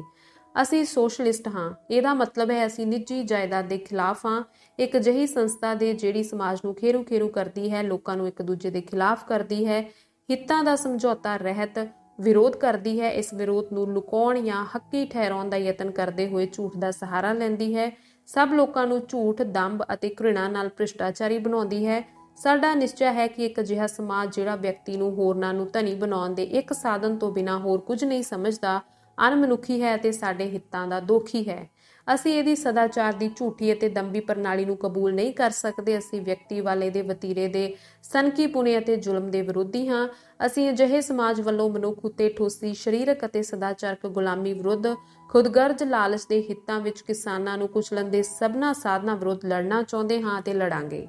ਅਸੀਂ ਕਿਰਤੀ ਹਾਂ ਜਿਨ੍ਹਾਂ ਦੀ ਕਿਰਤ ਰਾਹੀਂ ਸਭੇ ਸ਼ੈਆਂ ਬਣਦੀਆਂ ਹਨ, ਬੱਚਿਆਂ ਦੇ ਖਿਡੌਣਿਆਂ ਤੋਂ ਲੈ ਕੇ ਤੜਵੈਲ ਮਸ਼ੀਨਾਂ ਤੱਕ। ਪਰ ਇਹਦੇ ਬਾਵਜੂਦ ਅਸੀਂ ਅਜਿਹੇ ਲੋਕ ਹਾਂ ਜਿਨ੍ਹਾਂ ਤੋਂ ਆਪਣੀ ਮਨੁੱਖੀ ਸ਼ਾਨ ਦੀ ਰੱਖਿਆ ਕਰਨ ਦਾ ਹੱਕ ਖੋਹ ਲਿਆ ਗਿਆ ਹੈ। ਕੋਈ ਵੀ ਆਪਣੇ ਨਿੱਜੀ ਹਿੱਤਾਂ ਲਈ ਸਾਡੀ ਲੁੱਟ ਜੋ ਕਰ ਸਕਦਾ ਹੈ। ਇਸ ਸਮੇਂ ਅਸੀਂ ਉਹ ਹੱਦ ਤੱਕ ਆਜ਼ਾਦੀ ਹਾਸਲ ਕਰਨਾ ਚਾਹੁੰਦੇ ਹਾਂ ਜਿਹੜੀ ਅੰਤ ਸਾਨੂੰ ਕੁੱਲ ਸੱਤਾ ਆਪਣੇ ਹੱਥ ਲੈਣ ਦੇ ਯੋਗ ਬਣਾਵੇ। ਸਾਡੇ ਨਾਅਰੇ ਬਹੁਤ ਸਾਦੇ ਹਨ, ਨਿੱਜੀ ਜਾਇਦਾਦ ਮੁਰਦਾਬਾਦ, ਉਤਪਾਦਨ ਦੇ ਸਭ ਸਾਧਨ ਯੰਤਰਾਂ ਦੀ ਮਿਲਕ ਹੋਣ, ਕੁੱਲ ਸੱਤਾ ਲੋਕਾਂ ਦੇ ਹੱਥ ਹੋਵੇ, ਕਿਸੇ ਨੂੰ ਕਿਰਤ ਕਰਨੋਂ ਛੋਟ ਨਾ ਮਿਲੇ। ਇਸ ਤੋਂ ਤੁਸੀਂ ਆਪ ਵੇਖ ਸਕਦੇ ਹੋ ਅਸੀਂ ਬਾਗੀ ਨਹੀਂ। ਪਾਵੇਲ ਥੋੜਾ ਜਿਹਾ ਹੱਸਿਆ ਤੇ ਆਪਣੀ ਉਂਗਲਾਂ ਆਪਣੇ ਵਾਲਾਂ ਵਿੱਚ ਫੇਰੀਆਂ। ਉਹਦੀਆਂ ਨੀਲੀਆਂ ਅੱਖਾਂ ਦੀ ਜੋਤ ਪਹਿਲਾਂ ਨਾਲੋਂ ਵਧੇਰੇ ਲਿਸ਼ਕਣ ਲੱਗ ਪਈ। ਮਤਲਬ ਦੀ ਗੱਲ ਕਰ ਤੂੰ, ਬੁੱਢੇ ਆਦਮੀ ਨੇ ਉੱਚੀ ਅਤੇ ਸਪਸ਼ਟ ਢੰਗ ਨਾਲ ਕਿਹਾ। ਉਹ ਪਾਵੇਲ ਵੱਲ ਵੇਖਣ ਲਈ ਮੁੜਿਆ ਤੇ ਮਾਂ ਨੂੰ ਜਾਪਿਆ ਕਿ ਉਹਦੀ ਖੱਬੀ ਬੇਨੂਰ ਅੱਖ ਵਿੱਚ ਇੱਕ ਲਾਲਚੀ ਖੋਰੀ ਲੌ ਲਿਸ਼ਕੀ। ਸਾਰੇ ਜੱਜ ਉਹਦੇ ਪੁੱਤਰ ਵੱਲ ਵੇਖ ਰਹੇ ਸਨ। ਉਹਨਾਂ ਦੀਆਂ ਅੱਖਾਂ ਉਹਦੇ ਮੂੰਹ ਤੇ ਜੜੀਆਂ ਹੋਈਆਂ ਸਨ। ਉਹਦਾ ਬਲ ਚੂਸਦਿਆਂ ਉਹਦੀ ਰੱਤ ਲਈ ਤਿਹਾਈਆਂ ਤਾਂ ਜੋ ਇਹ ਉਹਨਾਂ ਦੀਆਂ ਸਾਹ ਸਤਹੀਣ ਦੇਹਾਂ ਨੂੰ ਮੁੜ ਨਰੋਆ ਬਣਾ ਦੇਵੇ। ਪਰ ਉਹ ਉੱਥੇ ਖੜਾ ਸੀ, ਲੰਬਾ, ਸਿੱਧਾ ਅਤੇ ਦਲੇਰ, ਆਪਣਾ ਹੱਥ ਅੱਗੇ ਵਧਾ ਕੇ ਸ਼ਾਂਤੀ ਅਤੇ ਸਪਸ਼ਟਤਾ ਨਾਲ ਕਹਿੰਦਾ ਹੋਇਆ, ਅਸੀਂ ਇਨਕਲਾਬੀ ਹਾਂ ਅਤੇ ਉਦੋਂ ਤੱਕ ਇਨਕਲਾਬੀ ਰਹਾਂਗੇ ਜਦੋਂ ਤੱਕ ਕੁਝ ਲੋਕ ਹੁਕਮ ਦੇਣ ਤੋਂ ਬਿਨਾਂ ਕੁਝ ਨਹੀਂ ਕਰਦੇ ਤੇ ਹੋਰ ਕੰਮ ਕਰਨ ਤੋਂ ਬਿਨਾਂ ਕੁਝ ਨਹੀਂ ਕਰਦੇ। ਅਸੀਂ ਉਸ ਸਮਾਜ ਦੇ ਖਿਲਾਫ ਹਾਂ ਜਿਸ ਦੇ ਹਿੱਤਾਂ ਦੀ ਰੱਖਿਆ ਕਰਨ ਦਾ ਤੁਹਾਨੂੰ ਜੱਜਾਂ ਨੂੰ ਹੁਕਮ ਦਿੱਤਾ ਗਿਆ ਹੈ। ਅਸੀਂ ਇਹਦੇ ਸਮਝੌਤਾ ਰਹਿਤ ਦੁਸ਼ਮਣ ਹਾਂ ਤੇ ਤੁਹਾਡੇ ਵੀ ਤੇ ਸਾਡੇ ਅਤੇ ਤੁਹਾਡੇ ਵਿਚਕਾਰ ਉਸ ਸਮੇਂ ਤੱਕ ਕੋਈ ਮਨ ਮਨੌਤ ਸੰਭਵ ਨਹੀਂ ਜਦੋਂ ਤੱਕ ਤੁਸੀਂ ਆਪਣੀ ਲੜਾਈ ਨਹੀਂ ਜਿੱਤ ਲੈਂਦੇ, ਅਤੇ ਅਸੀਂ ਕਿਰਤੀ ਜ਼ਰੂਰ ਹੀ ਜਿੱਤਾਂਗੇ। ਤੁਹਾਡੇ ਮਾਲਕ ਉਨੇ ਤਕੜੇ ਨਹੀਂ ਜਿੰਨਾ ਉਹ ਆਪਣੇ ਆਪ ਨੂੰ ਸਮਝਦੇ ਹਨ। ਨਿੱਜੀ ਜਾਇਦਾਦ ਜਿਸ ਨੂੰ ਇਕੱਠਾ ਕਰਨ ਅਤੇ ਜਿਸ ਦੀ ਰੱਖਿਆ ਕਰਨ ਲਈ ਉਹ ਆਪਣੇ ਹੁਕਮ ਅਤੇ ਲਖੂਕਾਂ ਮਨੁੱਖੀ ਜਾਨਾਂ ਕੁਰਬਾਨ ਕਰਦੇ ਨੇ, ਉਹ ਸ਼ਕਤੀ ਜਿਹੜੀ ਉਹਨਾਂ ਨੂੰ ਸਾਡੇ ਉੱਤੇ ਤਾਕਤ ਦਿੰਦੀ ਹੈ, ਉਹਨਾਂ ਵਿਚਕਾਰ ਰੜਕਾਂ ਪੈਦਾ ਕਰਦੀ ਹੈ ਜਿਹੜੀਆਂ ਉਹਨਾਂ ਨੂੰ ਸਰੀਰਕ ਤੇ ਸਦਾਚਾਰਕ ਤੌਰ ਤੇ ਤਬਾਹ ਕਰਦੀਆਂ ਹਨ। ਨਿੱਜੀ ਜਾਇਦਾਦ ਦੀ ਰੱਖਿਆ ਦਾ ਮੁੱਲ ਬਹੁਤ ਜ਼ਿਆਦਾ ਹੈ। ਅਸਲ ਤੱਤ ਤਾਂ ਇਹ ਹੈ ਕਿ ਤੁਸੀਂ ਸਾਰੇ ਸਾਡੇ ਮਾਲਕ ਸਾਡੇ ਨਾਲੋਂ ਵੱਧ ਗੁਲਾਮਾਂ ਜਿਹੇ ਹੋ। ਤੁਸੀਂ ਆਤਮਿਕ ਤੌਰ ਤੇ ਗੁਲਾਮ ਬਣਾਏ ਗਏ ਹੋ, ਅਸੀਂ ਕੇਵਲ ਸਰੀਰਕ ਤੌਰ ਤੇ। ਤੁਸੀਂ ਆਦਤ ਅਤੇ ਤਸੱਬਬ ਦਾ ਜੂਲਾ ਲਾ ਨਹੀਂ ਸਕਦੇ, ਇੱਕ ਅਜਿਹਾ ਜੂਲਾ ਜਿਸ ਨੇ ਤੁਹਾਨੂੰ ਆਤਮਿਕ ਤੌਰ ਤੇ ਮਾਰ ਦਿੱਤਾ ਹੈ, ਪਰ ਸਾਨੂੰ ਆਤਮਿਕ ਤੌਰ ਤੇ ਆਜ਼ਾਦ ਹੋਣੋਂ ਕੁਝ ਨਹੀਂ ਰੋਕ ਸਕਦਾ। ਤੁਸੀਂ ਸਾਨੂੰ ਜਿਹੜੇ ਜ਼ਹਿਰ ਦਿੰਦੇ ਹੋ ਉਹ ਉਹਨਾਂ ਤੋੜਾਂ ਨਾਲੋਂ ਬਹੁਤ ਕਮਜ਼ੋਰ ਹਨ ਜਿਹੜੇ ਤੁਸੀਂ ਆਪਣੀ ਇੱਛਾ ਦੇ ਉਲਟ ਸਾਡੇ ਮਨਾਂ ਵਿੱਚ ਪਾਈ ਜਾਂਦੇ ਹੋ। ਸਾਡਾ ਸੱਚ ਦਾ ਗਿਆਨ ਲਗਾਤਾਰ ਵੱਧ ਰਿਹਾ ਹੈ ਅਤੇ ਇਹ ਸਭ ਤੋਂ ਚੰਗੇ ਲੋਕਾਂ ਨੂੰ ਖਿੱਚ ਰਿਹਾ ਹੈ, ਉਹਨਾਂ ਸਭਨਾਂ ਨੂੰ ਜਿਨ੍ਹਾਂ ਦੀਆਂ ਰੂਹਾਂ ਪਵਿੱਤਰ ਹਨ, ਤੁਹਾਡੀਆਂ ਸਫਾਂ ਵਿੱਚੋਂ ਵੀ। ਜ਼ਰਾ ਵੇਖੋ, ਤੁਹਾਡੇ ਕੋਲ ਹੁਣੇ ਹੀ ਕੋਈ ਨਹੀਂ ਜਿਹੜਾ ਤੁਹਾਡੀ ਸ਼੍ਰੇਣੀ ਦੇ ਨਿਯਮਾਂ ਦੀ ਰੱਖਿਆ ਕਰ ਸਕੇ। ਤੁਸੀਂ ਉਹ ਸਾਰੀਆਂ ਦਲੀਲਾਂ ਖੁਟਾ ਬੈਠੇ ਹੋ ਜਿਹੜੀਆਂ ਤੁਹਾਨੂੰ ਇਤਿਹਾਸਿਕ ਇਨਸਾਫ ਦੇ ਕੁਚਲਣ ਵਾਲੇ ਦਬਾਅ ਤੋਂ ਬਚਾ ਸਕਣ। ਤੁਸੀਂ ਕੋਈ ਨਵੇਂ ਵਿਚਾਰ ਪੈਦਾ ਨਹੀਂ ਕਰ ਸਕਦੇ। ਤੁਸੀਂ ਆਤਮਿਕ ਤੌਰ ਤੇ ਫੰਡਰ ਹੋ ਗਏ ਹੋ। ਸਾਡੇ ਵਿਚਾਰ ਵੱਧ ਰਹੇ ਹਨ, ਬਲ ਪ੍ਰਾਪਤ ਕਰ ਰਹੇ ਹਨ, ਜਨਤਾ ਨੂੰ ਉਭਾਰ ਰਹੇ ਹਨ ਅਤੇ ਉਹਨਾਂ ਨੂੰ ਆਜ਼ਾਦੀ ਲਈ ਘੋਲ ਲਈ ਲਾਭਬੰਦ ਕਰ ਰਹੇ ਹਨ। ਕਿਰਤੀ ਸ਼੍ਰੇਣੀ ਨੇ ਜਿਹੜਾ ਮਹਾਨ ਰੋਲ ਅਦਾ ਕਰਨਾ ਹੈ, ਉਹਦਾ ਮਹਾਨ ਗਿਆਨ ਸਾਰੇ ਸੰਸਾਰ ਦੇ ਕਿਰਤੀਆਂ ਨੂੰ ਇੱਕ ਮਹਾਨ ਸ਼ਕਤੀ ਵਿੱਚ ਜੋੜ ਰਿਹਾ ਹੈ ਅਤੇ ਤੁਹਾਡੇ ਕੋਲ ਜ਼ੁਲਮ ਅਤੇ ਸੰਕ ਤੋਂ ਛੁੱਟ ਕੁਝ ਨਹੀਂ ਜਿਸ ਨਾਲ ਤੁਸੀਂ ਉਸ ਕਾਇਆ ਪਲਟ ਦਾ ਵਿਰੋਧ ਕਰ ਸਕੋ ਜਿਹੜੀ ਉਹ ਇਸ ਦੁਨੀਆ ਲਈ ਲਿਆ ਰਹੇ ਹਨ। ਪਰ ਸਨਕਾਂ ਬਹੁਤ ਸਪਸ਼ਟ ਹਨ ਤੇ ਜ਼ੁਲਮ ਸਗੋਂ ਚਿੜ ਪੈਦਾ ਕਰਦਾ ਹੈ। ਜਿਹੜੇ ਹੱਥ ਅੱਜ ਸਾਡੇ ਗਲੇ ਵੱਲ ਵੱਧਦੇ ਹਨ ਉਹ ਭਲਕੇ ਸਾਡੇ ਨਾਲ ਸਾਥੀਆਂ ਵਾਂਗ ਦਸਤ ਪੰਜਾ ਲੈਣਗੇ। ਤੁਹਾਡਾ ਬਲ ਵੱਧ ਰਹੇ ਸੋਨੇ ਦਾ ਮਸ਼ੀਨੀ ਬਲ ਹੈ, ਇਹ ਤੁਹਾਨੂੰ ਟੁਕੜੀਆਂ ਵਿੱਚ ਵੰਡਦਾ ਹੈ ਜਿਨ੍ਹਾਂ ਦੀ ਹੋਣੀ ਇੱਕ ਦੂਜੇ ਨੂੰ ਹੜੱਪਣਾ ਹੈ। ਸਾਡੇ ਬਲ ਦਾ ਸੋਮਾ ਕੁੱਲ ਕਿਰਤੀ ਲੋਕਾਂ ਦੀ ਇਕਮੁੱਠਤਾ ਦੀ ਸਦਾ ਵੱਧ ਰਹੀ ਚੇਤਨਤਾ ਹੈ। ਜੋ ਕੁਝ ਤੁਸੀਂ ਕਰਦੇ ਹੋ ਉਹ ਮੁਜਰਮਾਨਾ ਹੈ, ਕਿਉਂਕਿ ਇਹ ਲੋਕਾਂ ਨੂੰ ਗੁਲਾਮ ਬਣਾਉਂਦਾ ਹੈ। ਤੁਹਾਡੇ ਝੂਠਾਂ ਅਤੇ ਲੋਭ ਅਤੇ ਬਦਕਾਰੀਆਂ ਨੇ ਲੋਕਾਂ ਨੂੰ ਡਰਾਉਣ ਲਈ ਭੂਤਾਂ ਅਤੇ ਸ਼ੈਤਾਨਾਂ ਦੀ ਇੱਕ ਦੁਨੀਆ ਖੜੀ ਕੀਤੀ ਹੈ। ਉਹਨਾਂ ਨੂੰ ਇਹਨਾਂ ਸ਼ੈਤਾਨਾਂ ਤੋਂ ਮੁਕਤ ਕਰਾਉਣਾ ਸਾਡਾ ਕੰਮ ਹੈ। ਤੁਸੀਂ ਮਨੁੱਖ ਨੂੰ ਜ਼ਿੰਦਗੀ ਤੋਂ ਵਲੂੰਧਰ ਲਿਆ ਹੈ ਅਤੇ ਉਸ ਨੂੰ ਤਬਾਹ ਕੀਤਾ ਹੈ। ਸੋਸ਼ਲਿਜ਼ਮ ਉਸ ਦੁਨੀਆ ਨੂੰ ਲਵੇਗਾ ਜਿਹੜੀ ਤੁਸੀਂ ਤਬਾਹ ਕਰ ਦਿੱਤੀ ਹੈ ਅਤੇ ਇਹਨੂੰ ਨਵੇਂ ਸਿਰਿਓਂ ਇੱਕ ਮਹਾਨ ਇਕਾਈ ਵਿੱਚ ਉਸਾਰੇਗਾ ਤੇ ਤੁਹਾਡਾ ਕੋਈ ਯਤਨ ਇਹਨੂੰ ਰੋਕ ਨਹੀਂ ਸਕਦਾ। ਪਾਵੇਲ ਰੁਕਿਆ ਅਤੇ ਤਕੜੇਰੀ ਵਧੇਰੇ ਨਰਮ ਆਵਾਜ਼ ਵਿੱਚ ਕਿਹਾ, ਤੁਹਾਡਾ ਕੋਈ ਯਤਨ ਇਹਨੂੰ ਰੋਕ ਨਹੀਂ ਸਕਦਾ। ਜੱਜਾਂ ਨੇ ਆਪੋ ਵਿੱਚ ਕੁਰਕੁਰ ਕੀਤੀ। ਆਪਣੀਆਂ ਹਿਰਸੀ ਅੱਖਾਂ ਪਾਵੇਲ ਤੋਂ ਹਟਾਏ ਬਿਨਾਂ ਅਜੀਬ ਮੂੰਹ ਬਣਾਏ। ਮਾਂ ਨੇ ਮਹਿਸੂਸ ਕੀਤਾ ਕਿ ਉਹ ਆਪਣੀਆਂ ਨਜ਼ਰਾਂ ਨਾਲ, ਜਿਹੜੀਆਂ ਉਸ ਦੀ ਸਿਹਤ ਅਤੇ ਬਲ ਅਤੇ ਨਰੋਏ ਪੁਣੇ ਲਈ ਈਰਖਾ ਨਾਲ ਭਰੀਆਂ ਸਨ, ਉਹਦੇ ਤਕੜੇ ਸਰੀਰ ਨੂੰ ਗੰਦਾ ਕਰ ਰਹੇ ਹਨ। ਕੈਦੀਆਂ ਨੇ ਆਪਣੇ ਸਾਥੀ ਦੀ ਤਕਰੀਰ ਇਕਾਗਰ ਧਿਆਨ ਨਾਲ ਸੁਣੀ। ਉਹਨਾਂ ਦੇ ਮੂੰਹ ਪੀਲੇ ਪਏ ਸਨ, ਉਹਨਾਂ ਦੀਆਂ ਅੱਖਾਂ ਖੁਸ਼ੀ ਨਾਲ ਚਮਕ ਰਹੀਆਂ ਸਨ। ਮਾਂ ਨੇ ਆਪਣੇ ਪੁੱਤਰ ਦੀ ਗੱਲ ਦੀ ਢੀਕ ਲਾ ਲਈ ਅਤੇ ਉਹਦੇ ਬੋਲ ਉਹਦੇ ਮਨ ਵਿੱਚ ਸਿੱਧੇ ਪਰੇ ਬੰਨ੍ਹ ਕੇ ਉਲੀਕੇ ਗਏ। ਬੁੱਢੇ ਆਦਮੀ ਨੇ ਕਈ ਵਾਰ ਪਾਵੇਲ ਨੂੰ ਟੋਕਿਆ, ਕੁਝ ਸਪਸ਼ਟ ਕਰਨ ਦਾ ਯਤਨ ਕਰਦੇ ਹੋਏ, ਅਤੇ ਇੱਕ ਵਾਰ ਉਹ ਇੱਕ ਉਦਾਸ ਮੁਸਕਾਨ ਮੁਸਕਰਾਇਆ। ਪਾਵੇਲ ਹਰ ਵਾਰ ਰੁਕ ਜਾਂਦਾ, ਕੇਵਲ ਸ਼ਾਂਤ ਦ੍ਰਿੜਤਾ ਨਾਲ ਗੱਲ ਮੁੜ ਸ਼ੁਰੂ ਕਰਨ ਲਈ, ਜਿਹੜੀ ਲੋਕਾਂ ਨੂੰ ਸੁਣਨ ਤੇ ਮਜਬੂਰ ਕਰ ਦਿੰਦੀ, ਜੱਜ ਦੀ ਇੱਛਾ ਨੂੰ ਆਪਣੀ ਇੱਛਾ ਦੇ ਅਧੀਨ ਕਰਦੀ। ਪਰ ਅਖੀਰ ਬੁੱਢਾ ਕੂਕਿਆ ਤੇ ਆਪਣਾ ਹੱਥ ਅੱਗੇ ਵਧਾਇਆ ਅਤੇ ਉਦੋਂ ਪਾਵੇਲ ਦੀ ਆਵਾਜ਼ ਵਿੱਚ ਕੁਝ ਕਟਾਕਸ਼ ਆ ਗਿਆ।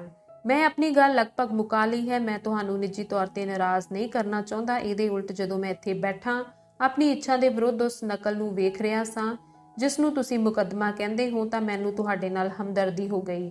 ਅਖੀਰ ਤੁਸੀਂ ਇਨਸਾਨ ਹੋ ਅਤੇ ਇਨਸਾਨਾਂ ਨੂੰ, ਉਹਨਾਂ ਨੂੰ ਵੀ ਜਿਹੜੇ ਤੁਹਾਡੇ ਕਾਜ ਦੇ ਵਿਰੋਧੀ ਹੋਣ, ਵਹਿਸ਼ੀ ਸ਼ਕਤੀ ਦੀ ਸੇਵਾ ਵਿੱਚ ਇਉਂ ਬੇਸ਼ਰਮੀ ਨਾਲ ਡਿੱਗ ਜਾਂਦੇ ਵੇਖ ਕੇ, ਆਪਣੀ ਮਨੁੱਖੀ ਸ਼ਾਨ ਤੋਂ ਇਉਂ ਉੱਕਾ ਹੀ ਵਿਰਵੇ ਹੋਏ ਵੇਖ ਕੇ ਸ਼ਰਮ ਆਉਂਦੀ ਹੈ। ਉਹ ਜੱਜਾਂ ਵੱਲ ਵੇਖੇ ਬਿਨਾਂ ਬਹਿ ਗਿਆ ਤੇ ਮਾਂ ਨੇ ਸਾਹ ਰੋਕ ਕੇ ਉਹਨਾਂ ਵੱਲ ਵੇਖਦੀ ਰਹੀ।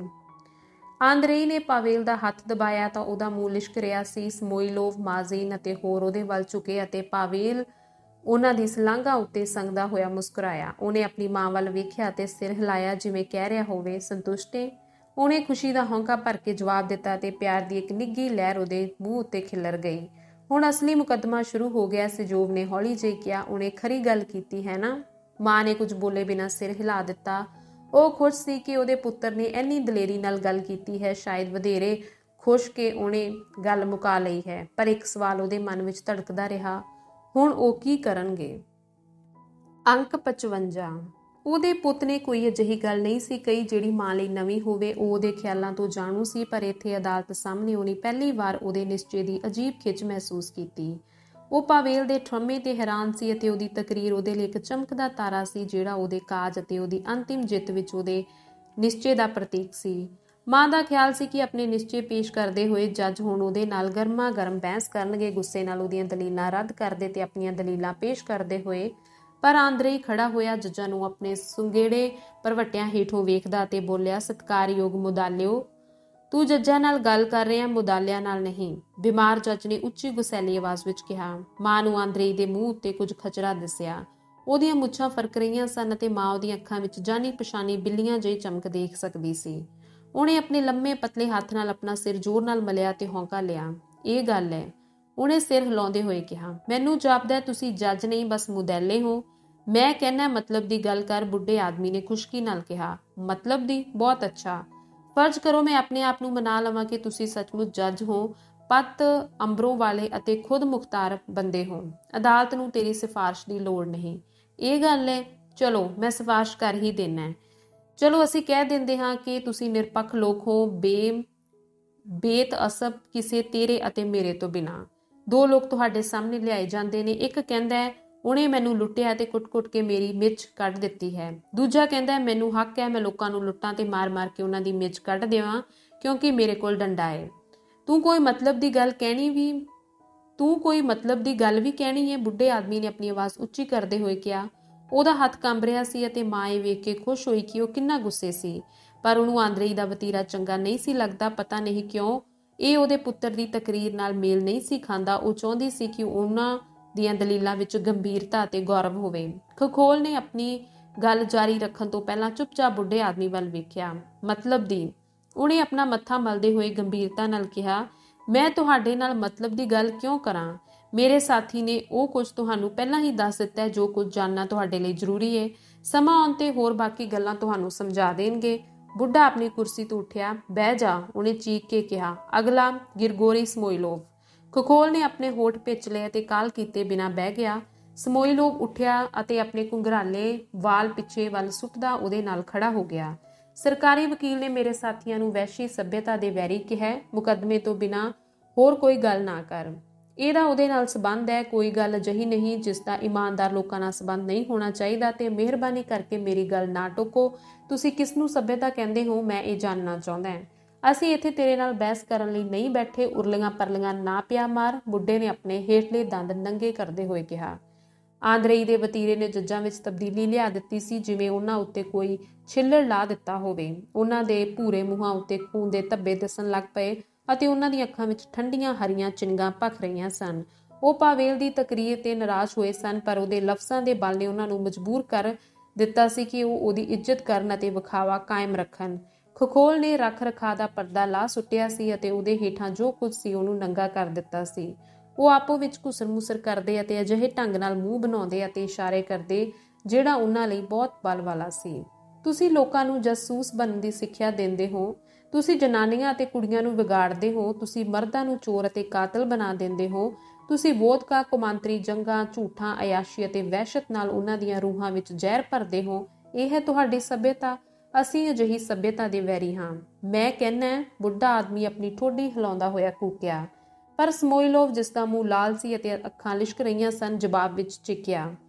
ਅਸੀਂ ਉਸ ਦੂਜੀ ਸੱਭਿਅਤਾ ਦੀ ਕਦਰ ਕਰਦੇ ਹਾਂ ਜਿਹੜੀ ਉਹ ਲੋਕ ਤਜਵੀਜ਼ ਕਰਦੇ ਨੇ ਜਿਨ੍ਹਾਂ ਨੂੰ ਸੜਨ ਲਈ ਜਾਂ ਪਾਗਲ ਹੋਣ ਲਈ ਤੁਸੀਂ ਜੇਲ੍ਹਾਂ ਵਿੱਚ ਸੁੱਟ ਦਿੱਤਾ ਹੈ। ਬੈਠ ਜਾ। ਅਗਲਾ ਫਿਓਦੋਰ ਮਾਈਜ਼ੀਨ। ਮਦਰਾ ਫਿਓਦੋਰ ਕਿਸੇ ਕਟਾਰ ਵਾਂਗ ਸਿੱਧਾ ਅਤੇ ਪਤਲਾ ਉਛਲ ਕੇ ਖੜਾ ਹੋ ਗਿਆ। ਮੈਂ ਰੱਬ ਦੀ ਸਹੁੰ ਖਾਂਦਾ ਹਾਂ, ਮੈਂ ਕੰਮ ਕਰੀ ਜਾਵਾਂਗਾ, ਉਹਨੇ ਹੌਂਕ ਕੇ ਕਿਹਾ।